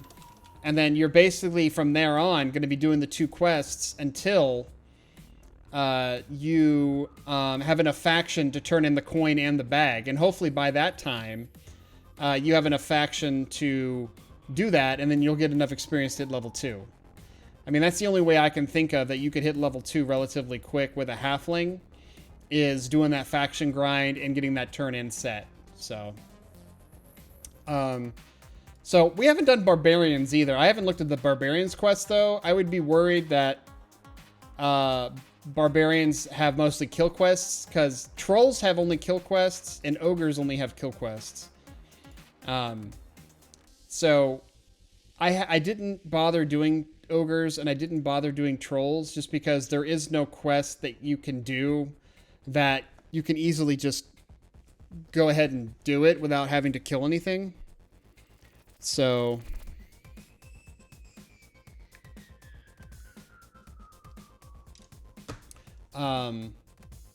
we've already done dwarves.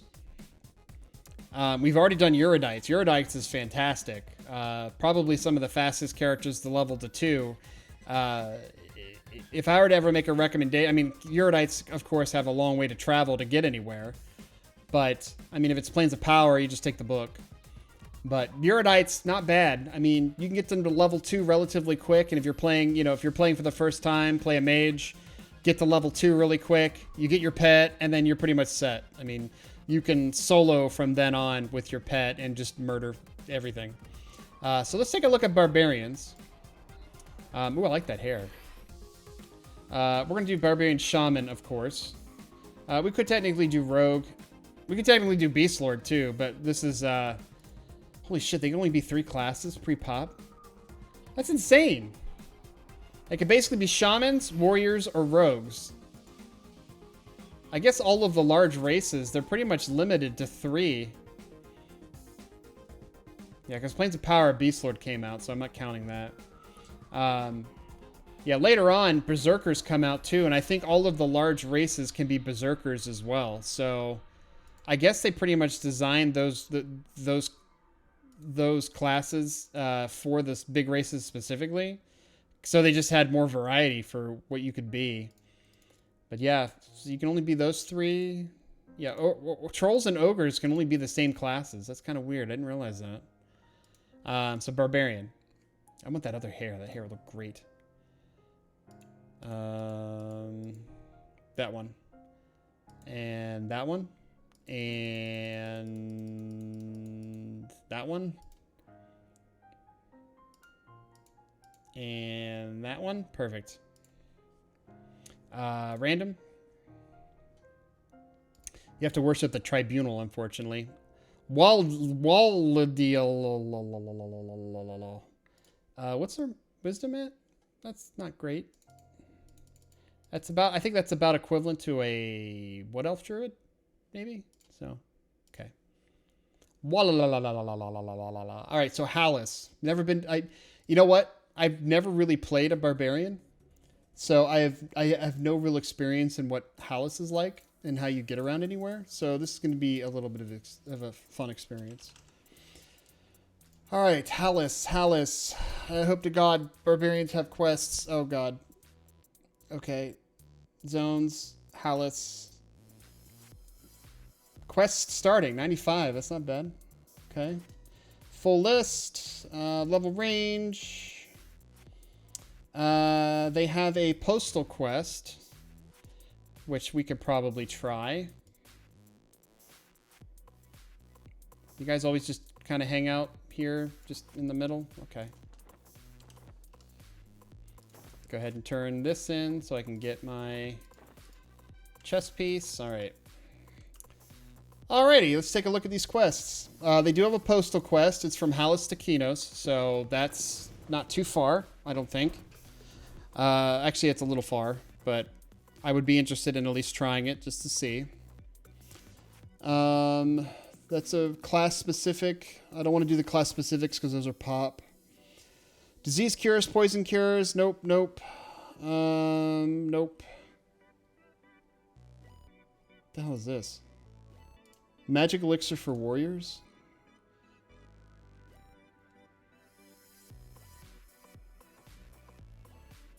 Related zones, Everfrost Peaks. All right. Okay, you have to deliver an elixir to people. It's showing here that every step actually gives you... Oh, that's interesting. And there's a Blackburrow Stout you get for this too, which, I mean, if you had a halfling character, you can give the Blackburrow Stout to smuggle. Which I don't know why you'd have to smuggle Blackburrow Stout. I'm sure it's not illegal. I don't know where all these guys are at, though. East of the Tundra, heading to the North Tower.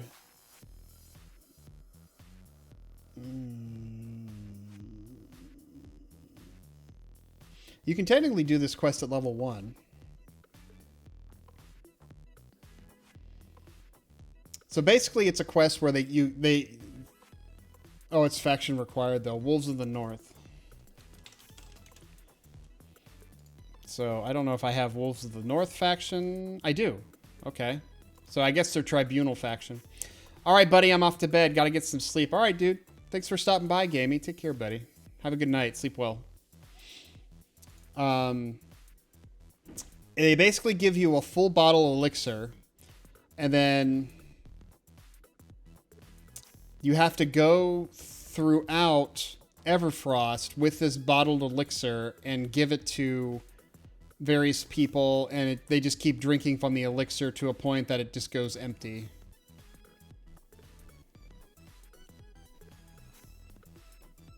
I mean, I'd be willing to try it. We'd have to dodge a lot of crap out there in the wilderness, though.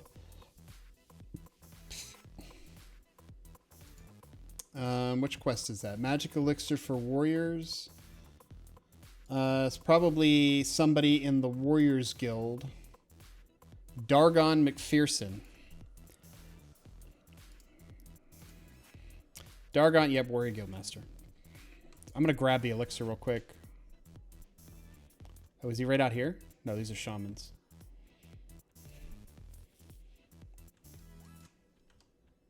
So this is Hallis, huh?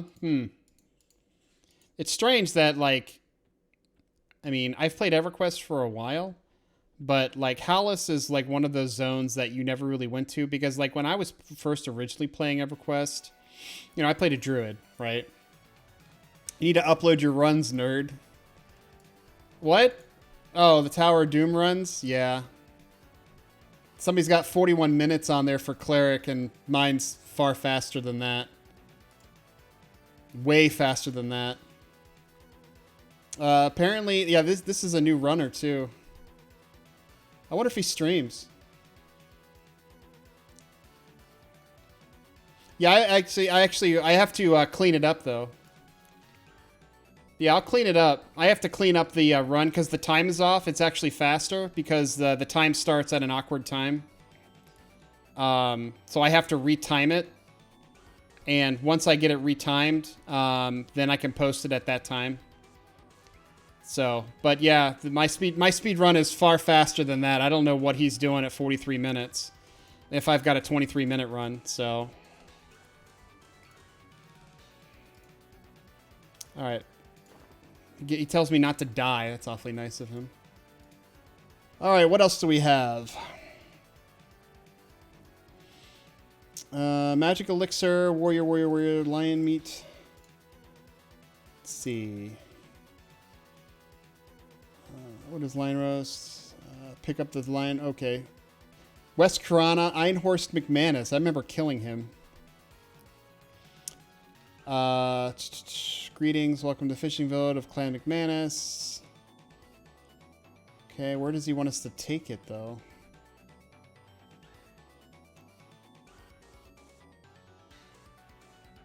Einhorst is actually not that far. It's level 1, too. Okay, so that's another quest we'd have to do a run for, but... Okay, so lion meat shipment, bind your wounds. What's this? Nope. That doesn't give us experience or anything. Is Waluigi's cousin? I guess so. Waludelia. It's like, yeah, probably her sister. His sister. I don't know. Waladila. Us there is good Waladila. The Absence of Fear. What the hell is this quest? That's a task. Never mind. The Sealax? God, what is with these quests? This one requires killing something. I don't want to do that. 4 Wrath Orc wristbands. What the hell is a Wrath Orc? I guess those are the blue orcs. The purple orcs, rather. The Barney orcs.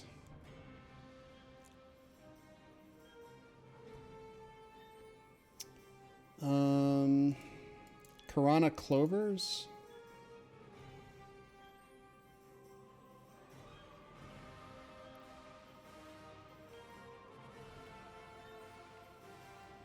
You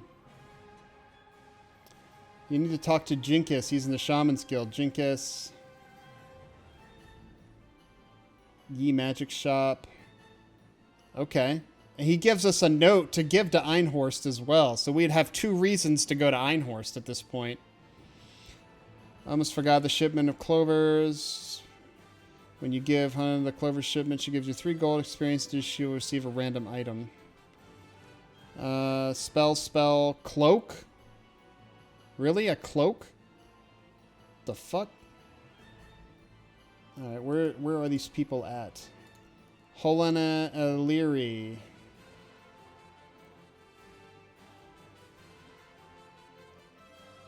She is on Shaman of Justice. Okay, that doesn't help me though. Where is she located at? Has contracted Jinkus to help her find a delivering message to West Kurana. Oh, she's in the EO Magic Shop, right? Oh, yes, there she is. Helena O'Leary. Okay, so we're seeing some tie-ins here. So there's a quest that takes us to the McManus fishing village. We have 2 now and 2 reasons to go to the fishing village. And we can do all this at level 1. I'm not seeing experience for turn-ins, though, for this. It might only be an item turn-in. Alright, let's go visit Helena real quick.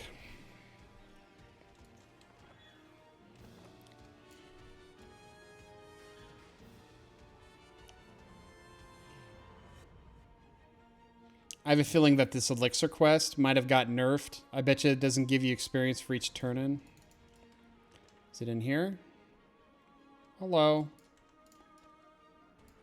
Hail. Okay.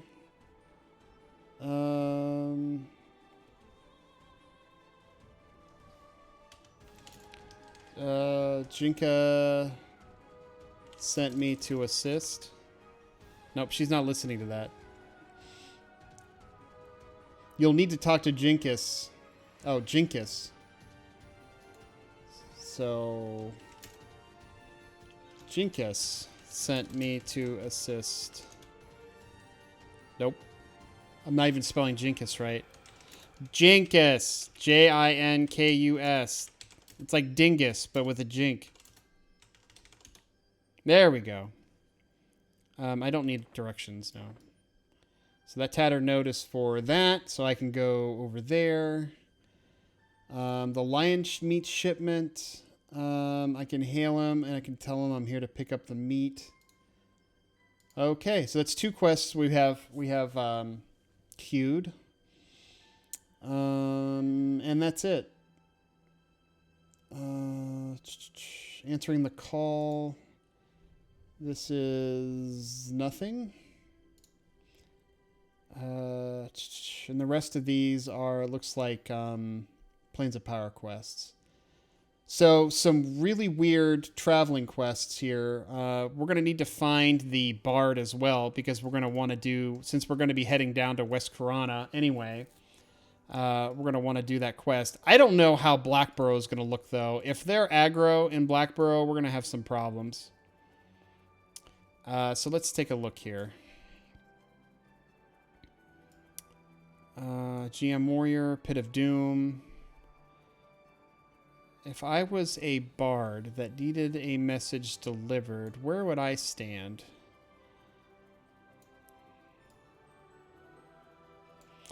Well, we'll just check the Postmaster quest. Postmaster EQ. Nope, that's not what I want. Postmasters EQ. There we go. Hallis. Let's see. Hallis to Kinos. Martin Stringseer is found in the bank to the west of the zone. So it's in the bank. So north, south, east, west. So completely on the other side.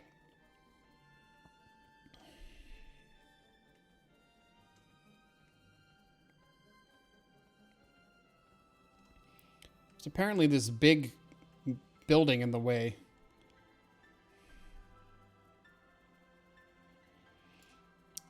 Is it on the map? It said by the bank, so I'm assuming the bank is up this way.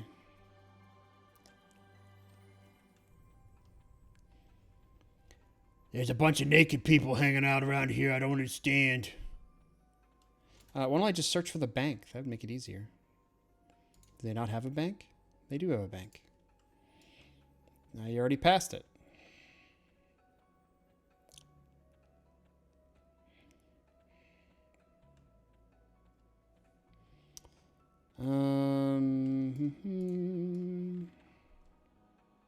There he is.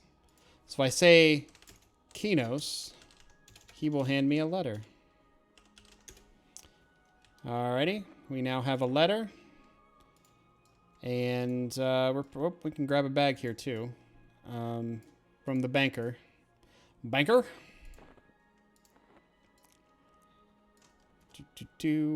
Alright, so now we're going to try and see if we can get through Blackburrow. But there are, I think, a couple stops with this elixir. Hey, there's a guy here. We're waiting on this boat.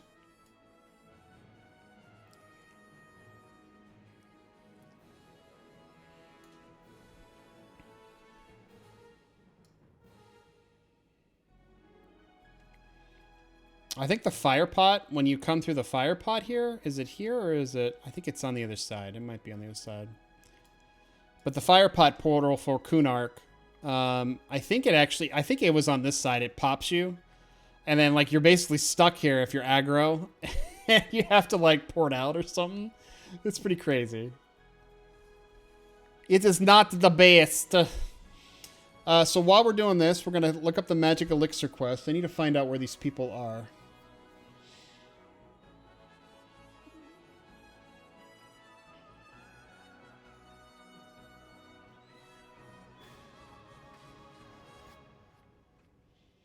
All of these people are in Everfrost.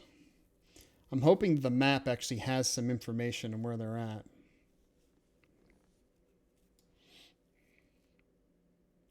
You know, it would have probably been quicker if I just swam across. Oh, never mind. At this point, it's moving.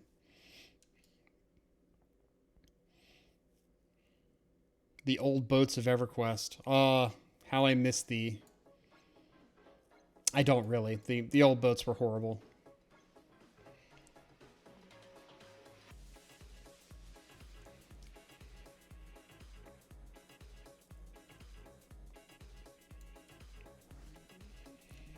Alrighty.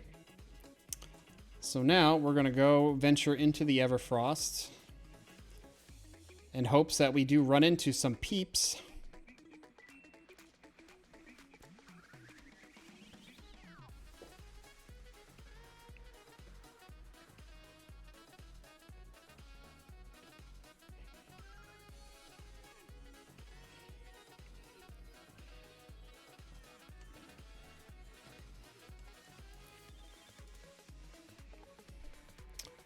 Alright.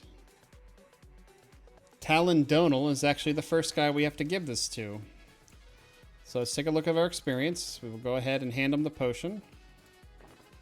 It gave us 0.2, so that's not really that great. Okay, so how do we get out of here?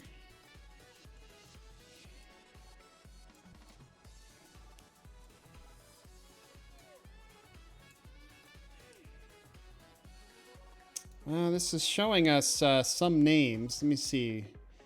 McMill is actually down this way. I actually give Steel Warriors faction too. That's a Kinos Warrior faction.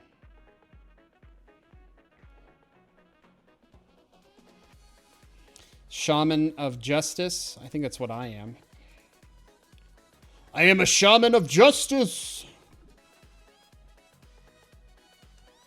The skeletons aggro? No.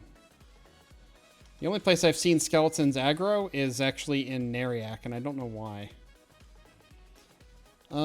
So we gotta go to Bindon. And then...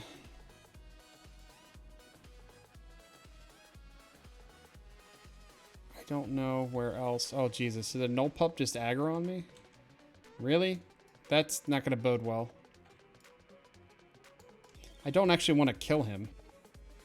But I don't want him killing me either, because I've got a letter on me that I don't want to lose.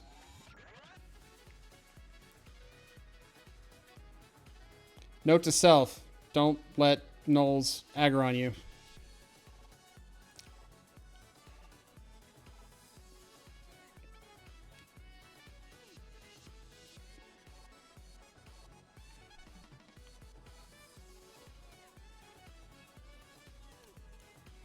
Think these guys will aggro? You gonna help me? Yes, thank you. That way I don't have to kill him. Alright, this guy also gets the elixir. Another 0.2 experience. And that's with 25%, by the way. Who's next?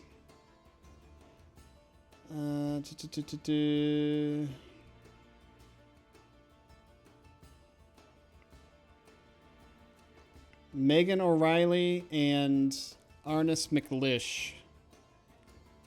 Megan O'Reilly's over here. And then Arnish is down south, really? Okay.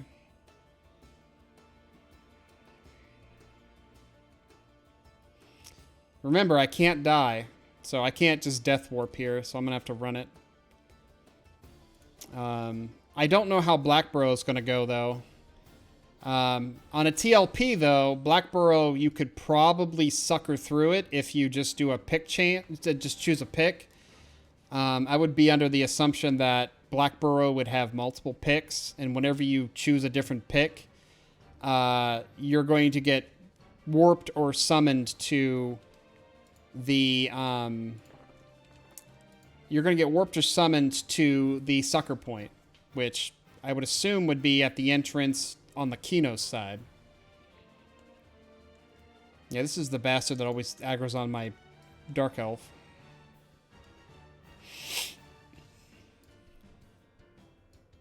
Yeah, I don't know. If you can't get through Blackborough, though, I'm not sure how...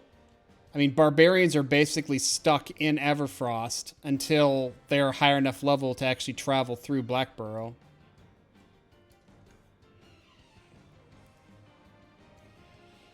Just in case, I'm going to cast Inner Fire on myself.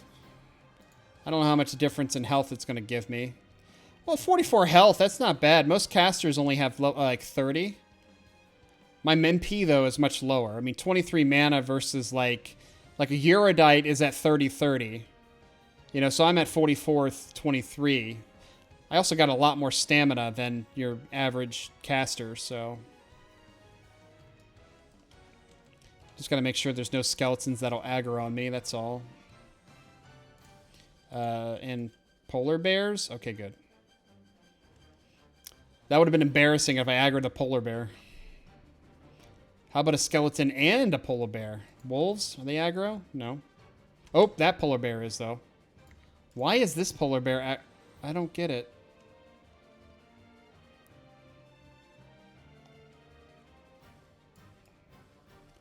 One polar bear was aggro, but the other one wasn't. That makes no sense.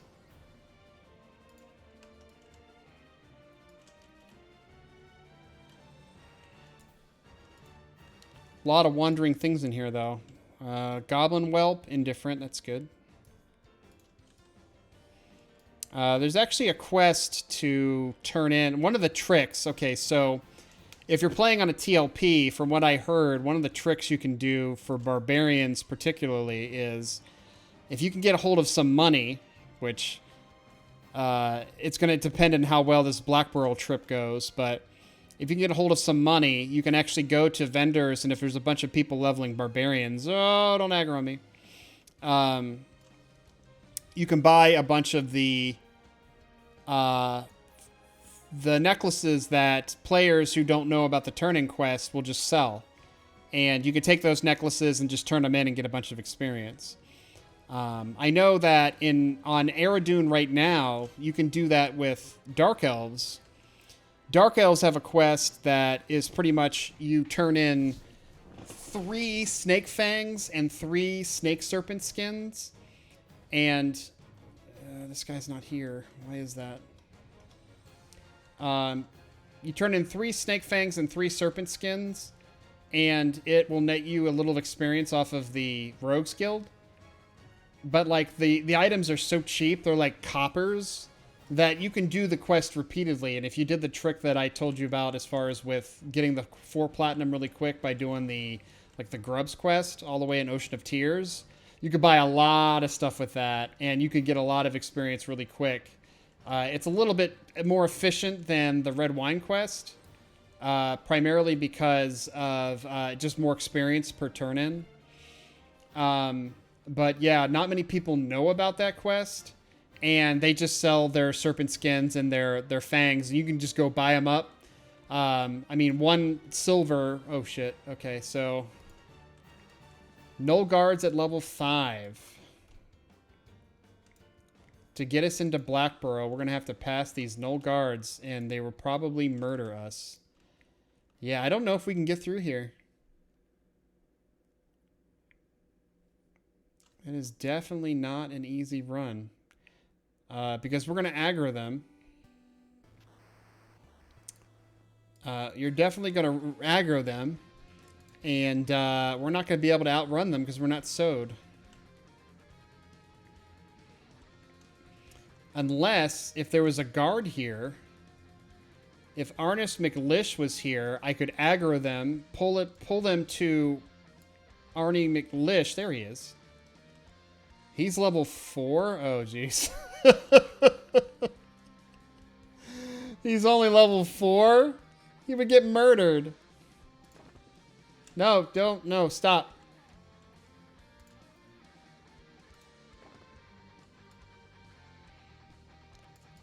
If he was higher level, it'd be nicer.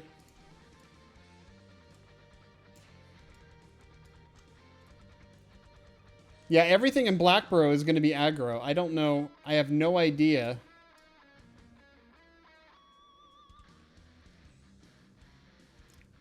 I have no idea how well this is going to work, but we're going to try it. We're just going to run it.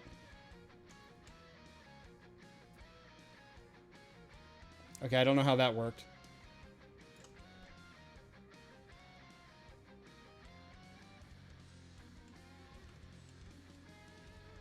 Wow, why are they not aggroing?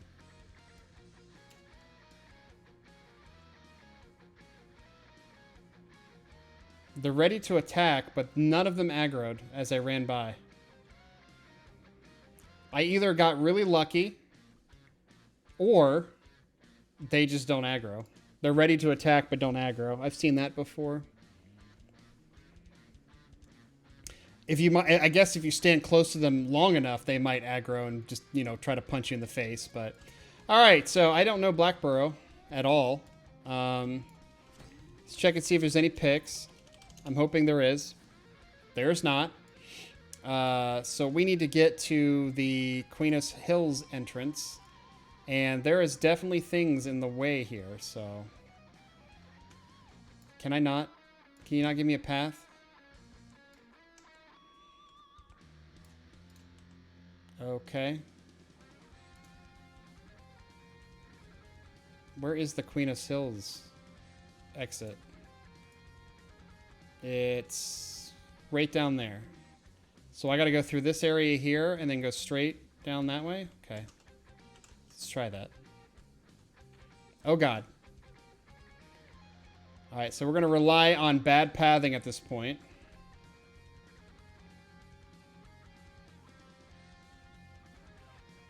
Nope, nope, nope, nope, nope. Yes! Okay, so only 3 mobs in the way. Not bad. Not bad.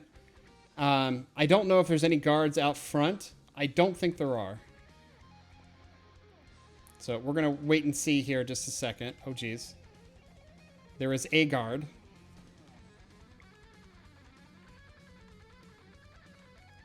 A guard.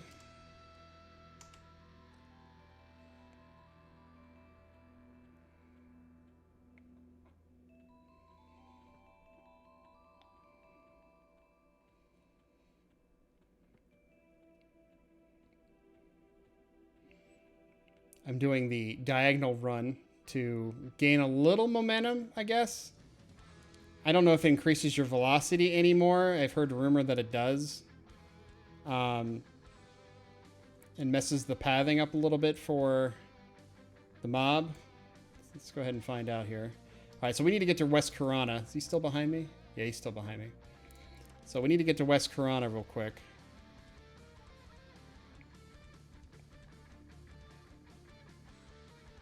I don't think we're going to run into much problems with West Karana just because of it's a really big zone. And the fishing village is pretty much close to where we need to go. Like, it's pretty much like it's south of us. So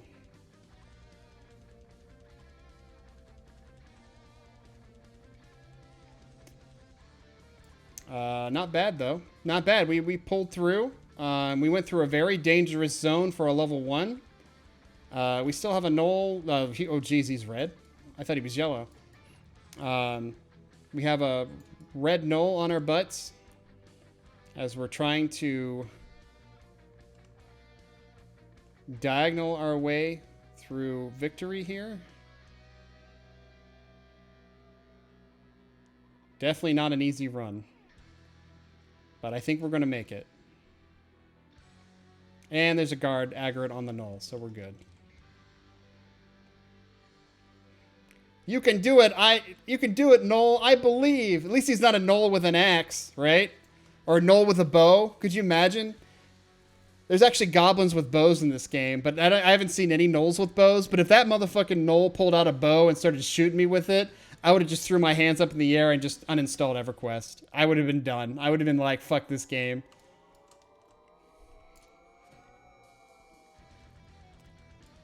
They'd probably just stun lock you. Well, they would murder me is what they would do. So West Karana. West Karana is known to be the largest zone in EverQuest, at least in my opinion. The Karanas and Kinos and all of those zones are pretty much some of the first zones that they designed for EverQuest. So it's kind of funny that most people don't like the Kino side. They don't like being all the way on this end because the zones are too big. And there's not a whole lot of dungeons out here. And most of the people hunt in like Unrest. They hunt in Guck. And that's why everything kind of gravitated towards Freeport and to the East Commonlands, is because of what dungeons were available there that were very popular. You know, so everybody's hunting in Unrest, which is over in Fadeware. Everybody's hunting in Guck, which is over in Inathul. And kind of the central location to that between the two dungeons is going to be pretty much East Commons. So everyone would gravitate to East Commonlands just to sell their goods. Who's this guy? Brother Chintel. He's for the Monk Epic. So with Hallis and with Barbarians in particular, I mean, you had on the west side of the continent, which is pretty much Otis, which is the Eurydites, both good and evil. You had half-elves that could start out here. They didn't have to. They could start in Freeport. But they could start out in Kinos. You have halflings that are in Rivervale, so they're kind of in between. They can go into East Karana relatively easy, or they can... Well, actually, no, they can't. Yeah, I don't know how they would do... well, if they were level 5, you probably could. There's not a whole lot from Highhold Pass all the way through to the Karanas. Because the Karanas, you can just hug the river, or you can just hug the zone walls and you're fine. I mean, there's not a whole lot in the zone. It's a big zone, and as you can see, looking around, traveling-wise, there's not a whole lot out here. And like this was the original design of EverQuest, was having big empty zones to where there was nothing in it. And it's just like, okay, well, you have just a lot of travel time, I guess. But this is the fishing village. This is actually the fishing village I used to go to on my druid. Yeah, on my druid, I used to solo these fishermen because you needed to do experience and get experience somehow. This wolf right here, Frostbite, actually has a fish for the Agok quest, the Stein of Magok. He's for that quest. So the Stein is actually really nice. It's got 10 in on it, but you need to be an enchanter to do it. Hey, Ulrich. Hey, buddy. Frostbite. Tracking prey. Sweaty piece of clothing. We need to find Einhorst. Yeah, I used to kill Lars. I used to kill Ulrich. Yes, it's a Metallica reference. I didn't kill Sarah much. She was level 25, though. I don't know why I didn't. I think it's just mostly because they were merchants. But they're all like 5 levels apart, which is kind of interesting. So, like, if you come here at level 20, which I probably could do that. I could come here at level 20 and, like, on my mage. I should probably do that. I'll bring her to South Karana. Start with Lars McManus and just kill him every time he spawns. And then move up to... I might be able to kill Sarah, too. What level is she? Yeah, she's level 25. I could probably kill her as long as they don't heal themselves. Sarah was my favorite Metallica member. Yes. Sarah McManus. Is this guy aggro? Nope. Okay. So we need to find Einhorst, though. I think Einhorst is in one of the buildings.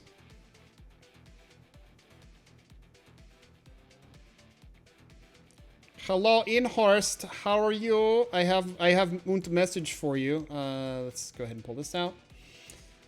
So we have a message to give him. And he gave us...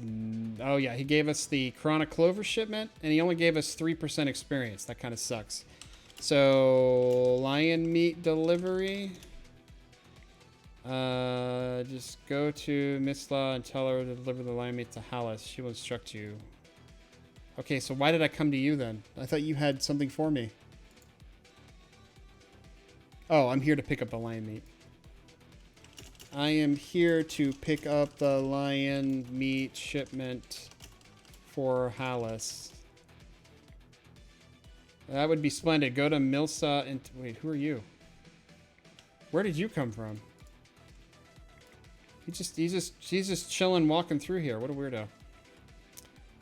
Go to Misla and tell her you will deliver the meat for Hallis. She will instruct you. Okay, so apparently I have to talk to her first.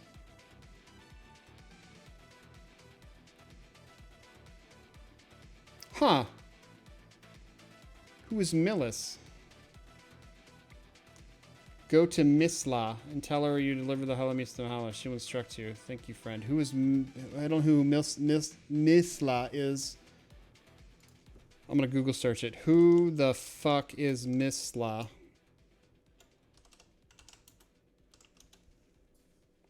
Misla McManus. Okay. Okay, she's in West Karana anyway. Did they change the quest? That would be weird if they changed it.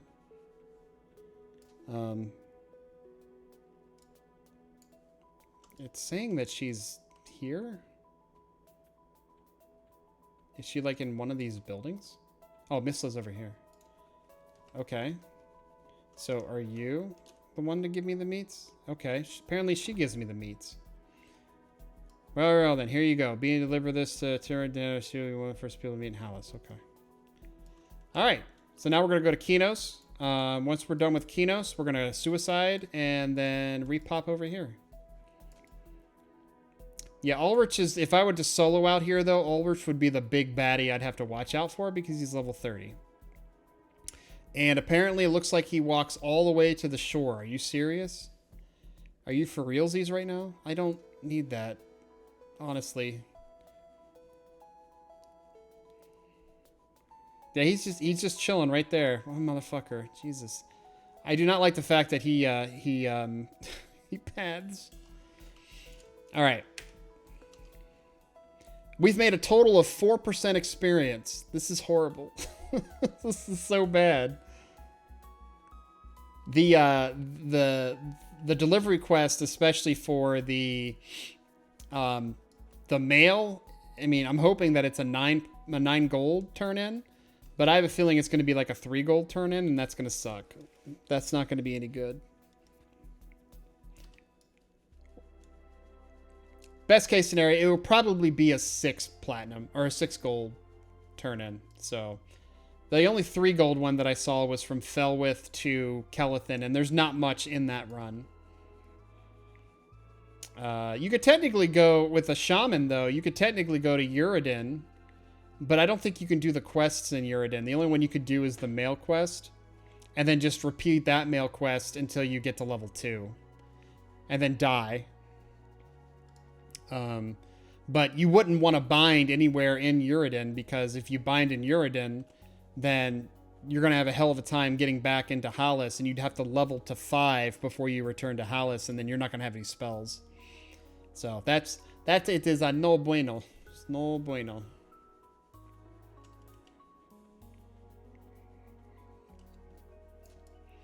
But yeah, West Karana. This was the only area in West Karana. That's Lucklin over there, by the way. This is the only area in West Karana that I really hunted. Was down in this little corner here. About 20 years ago now. It's crazy to think, really, playing this game 20 years ago, and here I am still playing this game, right? It's insane.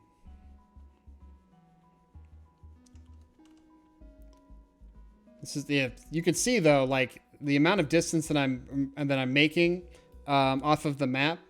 Like, look how long it's taking me just to travel, and then take a look at the scope of just how large this map is and how long it would take to get from one edge to the other. It's just insane.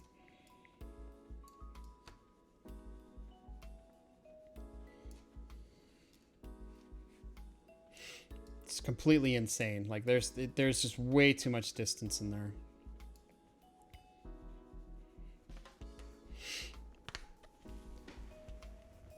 Oh. So yeah, we'll get this turned into Kinos. But I don't think there's going to be an easy way to quest in actual Hallis. The only way I can think of that you could get to level 2 only by questing is to not be in Hallis. But we'll do the quest once, we'll die, and then I'm going to turn in these other the other 3 quests, because we have the elixir we still have to turn in as well. We've got one more person to visit for that one, and I'm curious to see what the empty bottle gives you experience-wise, so... But gives us kind of a good idea of what these quests look like experience-wise when you turn them in. But so far, the Hallis ones have been pretty bad. So not... at least for the steps for the elixir. I'm hoping that the last step is going to be the good step. So that's when we actually turn the bottle back into the Warrior Guildmaster.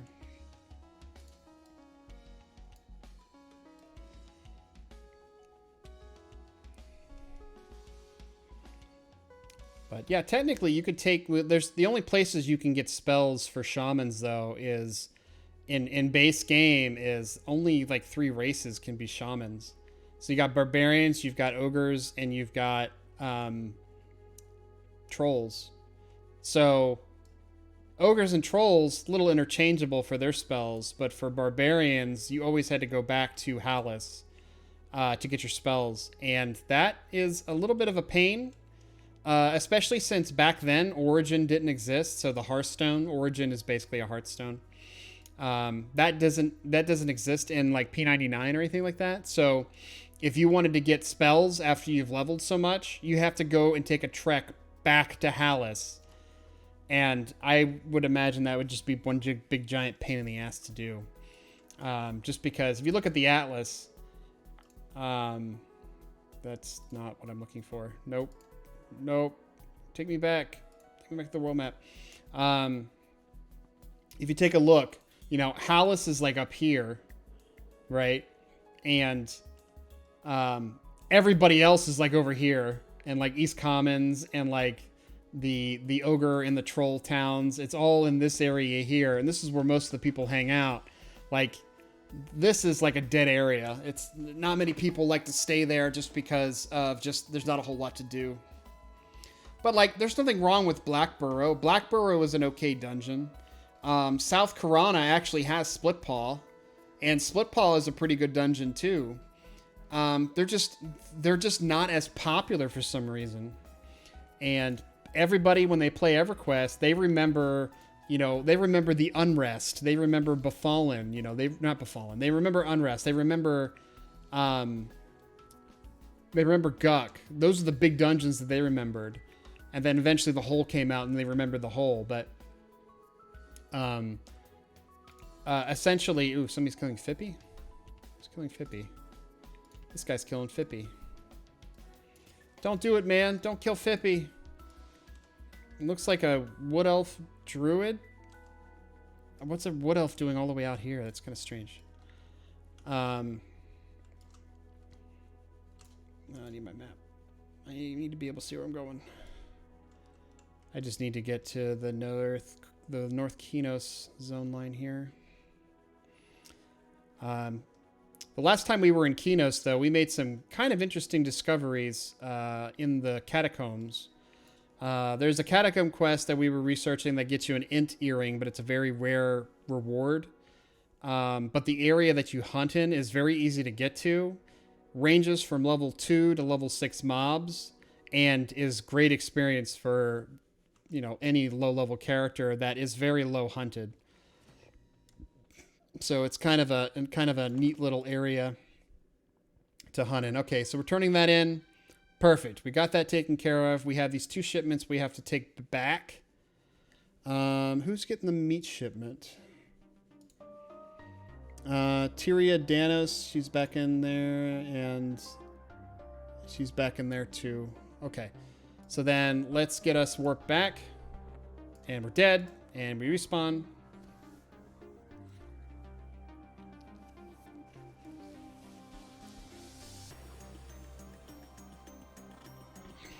Alright, this should take us... I hope it doesn't take... It's going to probably take us to Everfrost, right? Yeah, back in Everfrost. We still have all of our items, though. That's good. And Hallis is right here. Okay, perfect.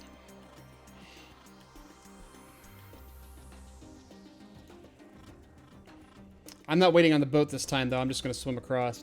Unless the boat is already there, and then I'll be lazy.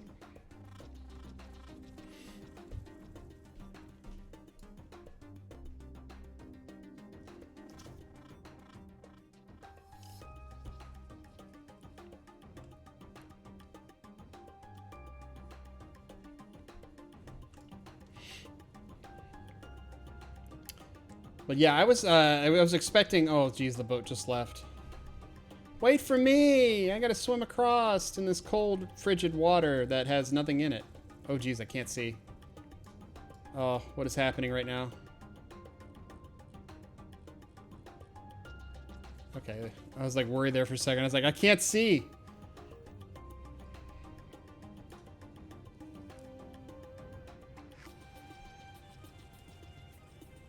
Seems kind of pointless, I guess, but I mean, if you want to have a very defensible position, you have a moat. Yeah, I guess it's a moat.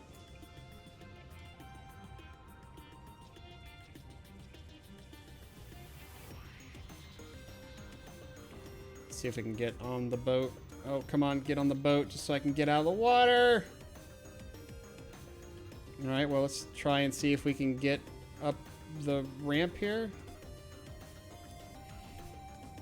This isn't a very high step, so I should be able to jump it. There we go. All right. Not really keeping anybody out there, boys. Okay, so we have to turn this in to the lion meat shipment. Goes to this person.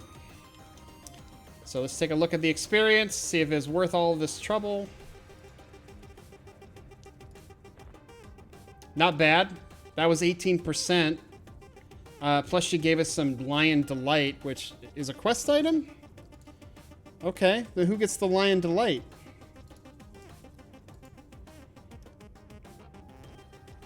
Okay, this is actually for a different quest. Sweaty shirt. Huh.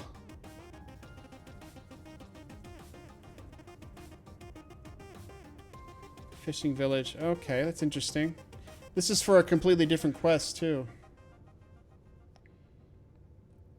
It's a crime. Apparently, Einhorst McManus has committed a crime. Huh. That bastard. It actually nets you a weapon, too, but it's warrior only.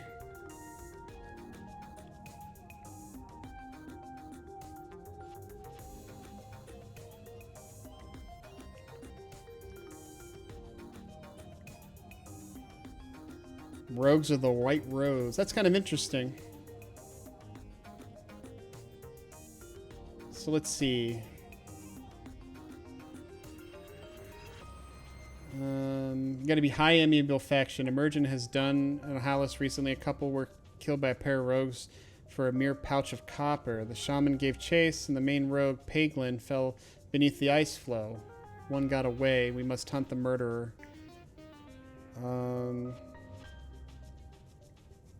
Yeah, it's just a warrior quest. Okay, so...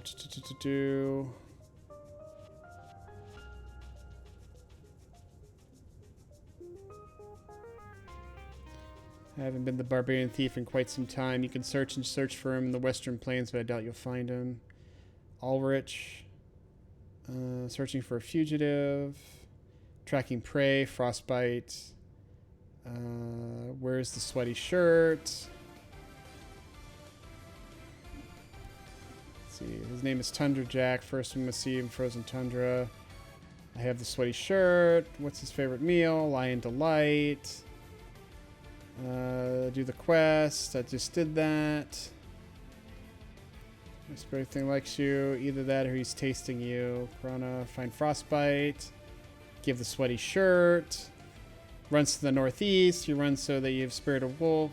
He runs quickly, so I have Spirit of the Wolf. And then you gotta kill Basil. Get his head. Turn it in. What level's Basil? Basil is level 20. This is a level 1 quest. I think. No, it's a level 20 quest. Alright. So you can't do it at level 1. So I don't even know why I looked it up. Alright, so we have to go to the ye old magic shop.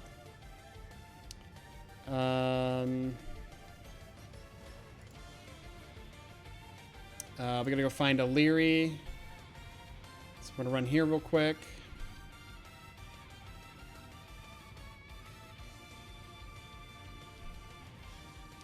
That weapon, though, you get for the quest is awful for a level 20. I guess it gives warriors something to do, though. I mean, it's a level 20 mob. I mean, warriors can't solo level 20, but I mean, I'm sure warriors can find some help with things because they're tanks.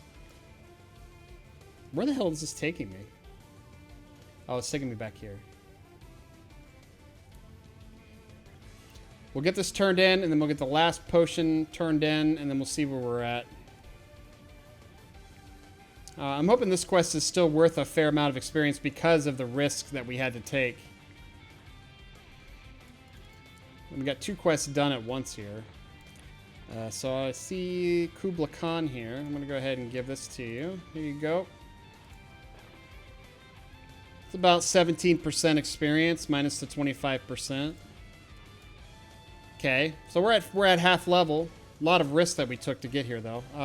Plus, she gave us an item, Frost Rift. That's a level 4 spell, guys.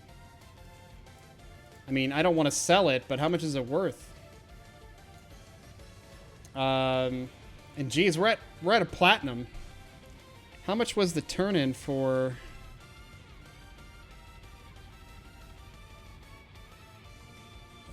9 gold. Yeah, it was 9 gold for that delivery quest, so that's good money. You couldn't repeat it like Steam Font. It's not as easy as the Steam Font quest. But it's still kind of worth the gold to do at least 1 run. 3 gold for Tyria, so that's added money. And then 3 gold again for this turn-in we just did. And then she gave us Frost Rift, which is only worth a silver. So, no sense. We hold on to that because we'll hit 4 eventually. So we don't need to be here anymore. So do we have a guard we can punch in the face? I didn't see one. I just need to go outside. Send me outside. No, send me outside. What are you doing? There you go. Thank you.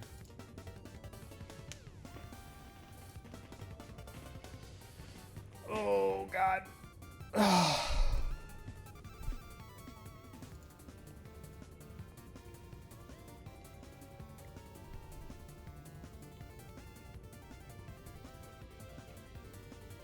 All right, so we need to now head to over here. We need Megan is what we need.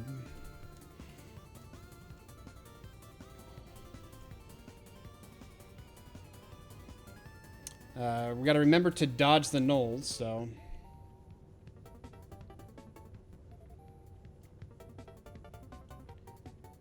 It's also dark out. Barbarians don't see too well in the dark. I'm so used to playing Dark Elves where they have, like, the Ultra Vision. They can see, like, everything. Playing humans and barbarians and... even, like, the elf races, they have, like, dark vision. They have dark vision. They don't have Ultra Vision. So it makes everything with a gray hue. It's interesting, but it's not the best vision. I guess it's their way of trying to create, like, a low-light vision. Infravision, as it were. But I always seem to have a light source for my wood elves, so... Or I just turn them into dark elves. Snowflake. Was Snowflake a part of this quest? Elixir.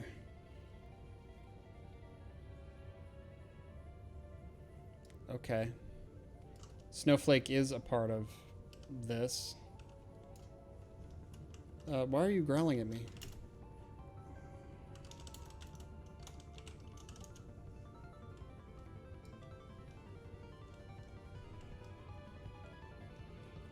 I guess the wolf is just going to take us there. Maybe he'll aggro on things and then, like, protect me. I doubt it, though. I don't think the quest is that sophisticated to be a reverse escort. Kind of an interesting concept for a quest, though, right? Imagine having to do a quest where you're lower level than the mobs around you. Oh, Jesus. Where are you taking me, Snowflake? I'm just going to go without you. But imagine doing a reverse escort to where you have to rely on your escort mob to escort you. Because the mobs that are around you are very high level. And the only thing that you can do is either heal or... like damage and try not to pull aggro, or otherwise you're gonna get killed. But kind of an interesting concept of having a quest like that to where it's the opposite of you escorting something is actually escorting you. And I think that's kind of neat. That'd be a neat kind of quest. I don't know if any game has actually done that. I know some games try to, like, I think it was Final Fantasy XIV tried to do similar things like that, to where you had to heal in a fight if you were a healer type rather than trying to damage stuff. But it would have been neat if... oh shit, mammoths. Yeah, everything around me is like high level here, so I have to be careful. But I mean, we've been running around high level stuff like pretty much for the past hour, so... according to the map, though, Megan O'Reilly is in here, so hopefully she's still here. And then I will give her this potion and then punch her in the face.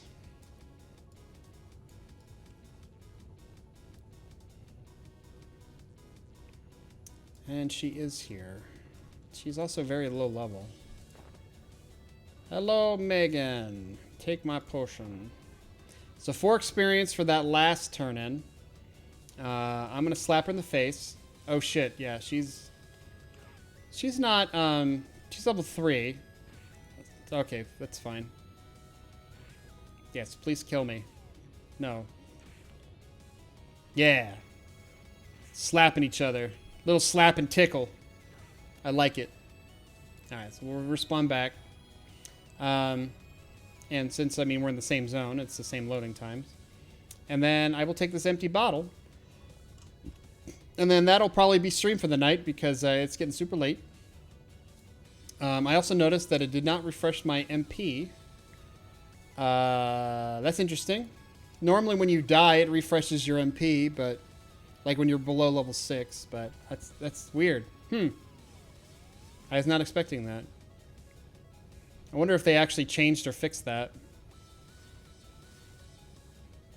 So we have to cross the water again. Jesus. Oh, we got a boat here, though. Let's make sure we get on the boat.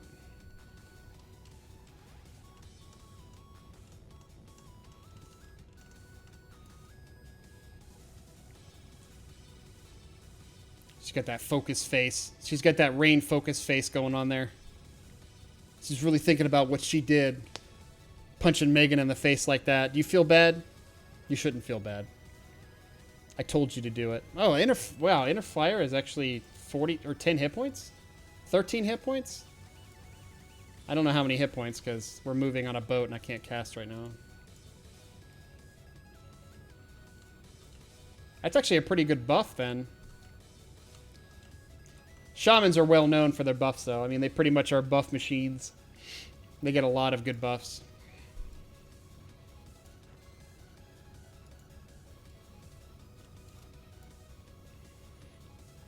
Let's see. So, Inner Flame. Yep. Okay. And then now we need to head back to the Warriors Guild. So, the Warrior Guild Master, yeah, Dargon McPherson. Dargon!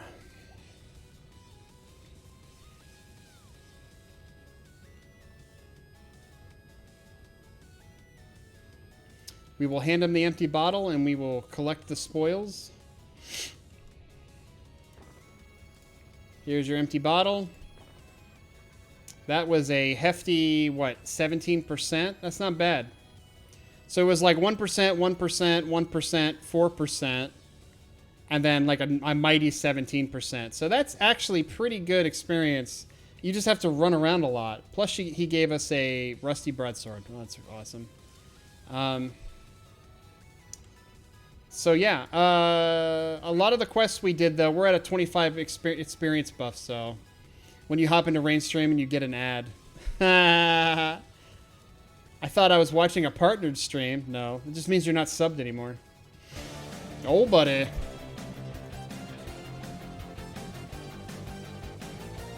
We will go ahead and sell this rusty broadsword for 4 silver because we can't even use it anyway. Hipster, thanks for the lovable host. I appreciate it. We're about to wrap things up here, though. Is there anything in them? What is down here? Is there a mystery down here? It is a very deep well with nothing at the bottom of it. As we go into the bottom and find nothing. There's nothing down here. They had so much opportunity to actually do something here, and they didn't. Fuck you, take my sub. Hope you had a good day. It was okay. This week is going to go by so fast, though. I mean, these weeks have just been crazy, dude. Just so fast. It's like I live in a time machine where time just passes and slips through my fingers. Deep death of my butthole. Yeah, pretty much. There's nothing in there, though. I was kind of sad. I was hoping there was like a ring or something at the bottom of the well. So barbarians. What can you do with barbarians? Well, that elixir quest was relatively easy to do. The elixir only netted about, what, like 20% experience? Doing all of the quests that I just did in a bundle, even though it was relatively dangerous, was pretty good. All I have to do is probably that elixir quest again, maybe once or twice, and we would be level 2. A lot of running around, though. So I don't know how useful that truly is. I don't know if there's any merchants around here that have any goblin necklaces on them. I guess I could check, but I didn't see anybody hunting out here. I don't think many people play barbarians, so that's where Osama was hiding. No, I don't know if that's true. Baking supplies, bead necklaces. See, this is what I think we need. And there's only one. Yeah, I'm not seeing a whole lot. A vial of Knoll blood. Goblin ice necklaces, that's it. So they're about a silver a piece. We have a platinum from doing all those quests, so we could buy a handful of these, but there's only 3 on here, and you need 4 anyway. Okay, this guy's just kind of hanging out. This guy has 1, so we got 4, I guess. We'll just go ahead and buy them real quick, and then I'll look up the quests to see.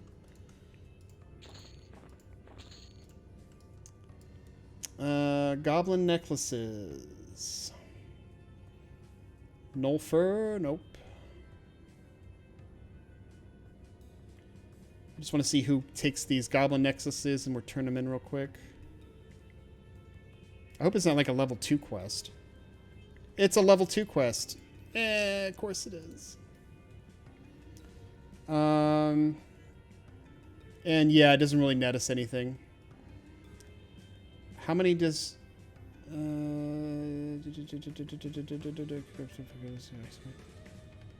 Combined 6 goblin necklaces. Ugh, no, we're not doing that. All right. You ever consider doing an EQ tutorial guide? Your voice is really good for it. I was, so it's kind of what I'm prepping for, it feels like, because I'm trying to learn the quests.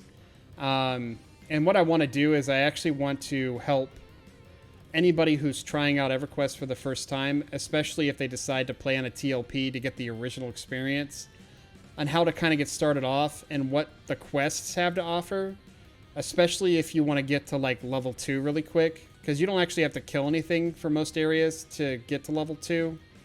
And most of the recommendations I make whenever a new player wants to play EverQuest is you play a caster type. You play a pet class that, you know, especially like a mage. If you play a mage in this game, it's very easy to get kind of started off. But EverQuest has a lot of mechanics and has a lot of rules of how the game works. And there's a streamer that was streaming today. He's basically an EQ dev. He's a former EQ dev. And he was doing an interview with Bill Fisher, who was another EQ dev back in the day. And one of the things they were discussing is that the monk's feign death wasn't ever intended for pulling. And so it basically came to light to me as far as with what the devs intended is not what the EverQuest players did. So you actually had 2 sides of the coin of what the devs intended for the zones and for the world and for the utility and for all of the things in the game to be. And the players basically took that workshop of utilities, tools, and mechanics and basically found and discovered ways to play the game to beat the game. And I think that's kind of what's lost on people when it comes to EverQuest itself and why it's such a beloved game. And I think it's because of partly, I mean, the community in the earlier versions of EverQuest, of just how it was, we were relying on people. But the second part of it is that people were trying to find ways to get ahead in the game, to essentially break the game in a way that they can basically have an advantage. And some of those early tactics range from when the first person learned to kite. You know, you can snare things and fear things and they can't hit you. Oh, that's kind of interesting. So if I'm a necro and I'm trying to solo, I snare something with my snare spell, and then I fear it, I throw my pet on it, and then I put a bunch of dots on it, and I sit and have no worry of taking any damage. That's taking advantage of the system. Or like druids who are like, I can only pull 4 mobs at a time because the next mob I pull, the 5th mob I pull, the whole pathing gets bugged. Okay, well, why don't you just learn to fight 4 mobs at a time? So that's when quad kiting was designed, where somebody discovered that they can pull and snare 4 mobs and then just run around in a circle to get them all stacked up and then casting an AE spell to kill them. I used to do that when I was playing EverQuest. You kill the 4 mobs, you sit down, you med, You get to full mana, you stand back up again, you pull your next 4 mobs. You quad kite them down, you sit down, you med, and you were basically killing 4 mobs at a time, so you were getting very fast experience. Or, I'm killing this mob, I'm snaring it, and I'm kiting it, but, you know, I just want to be able to sit and med. Okay, well, you can root it, you can sit there, and you can meditate as it's sitting there dying slowly.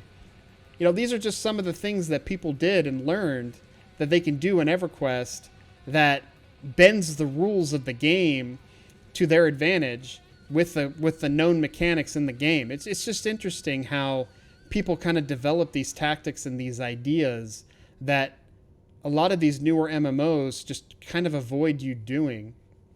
Like, for example, if you ever played World of Warcraft and you got to a location that the monster couldn't reach you, the monster would bug out and you would do 0 damage to it. That was like that was the game fighting against the players. EverQuest kind of did that too, though. They did something in Velios and in Kunark to where level 60 was the cap, but when you started fighting level 55 to 60 mobs, you ran into a problem of anytime you did more than 2% damage, they would start summoning you. So now you couldn't kite them anymore. And that was basically the game devs fighting against the players and trying to cheese the game. And they learned from their mistakes in Plains of Power, because in Plains of Power, they stopped doing that. But Kunark and Velios, they did that a lot, and it was pretty annoying. To where once they had summonable mobs, like, you were afraid to do anything, because as soon as you pulled aggro, things would just summon you on top of them, and you'd be like, oh, I'm getting hit automatically. It's not fair. So it made being a caster kind of a pain in the ass back in the day. But once Plains of Power came out, they kind of slowly took a step back and said, you know what, we don't want to start doing this all over again and having everything summon everybody. So they went back to, you can kite everything and you can use the game to your advantage again. So, but yeah, so soapbox over.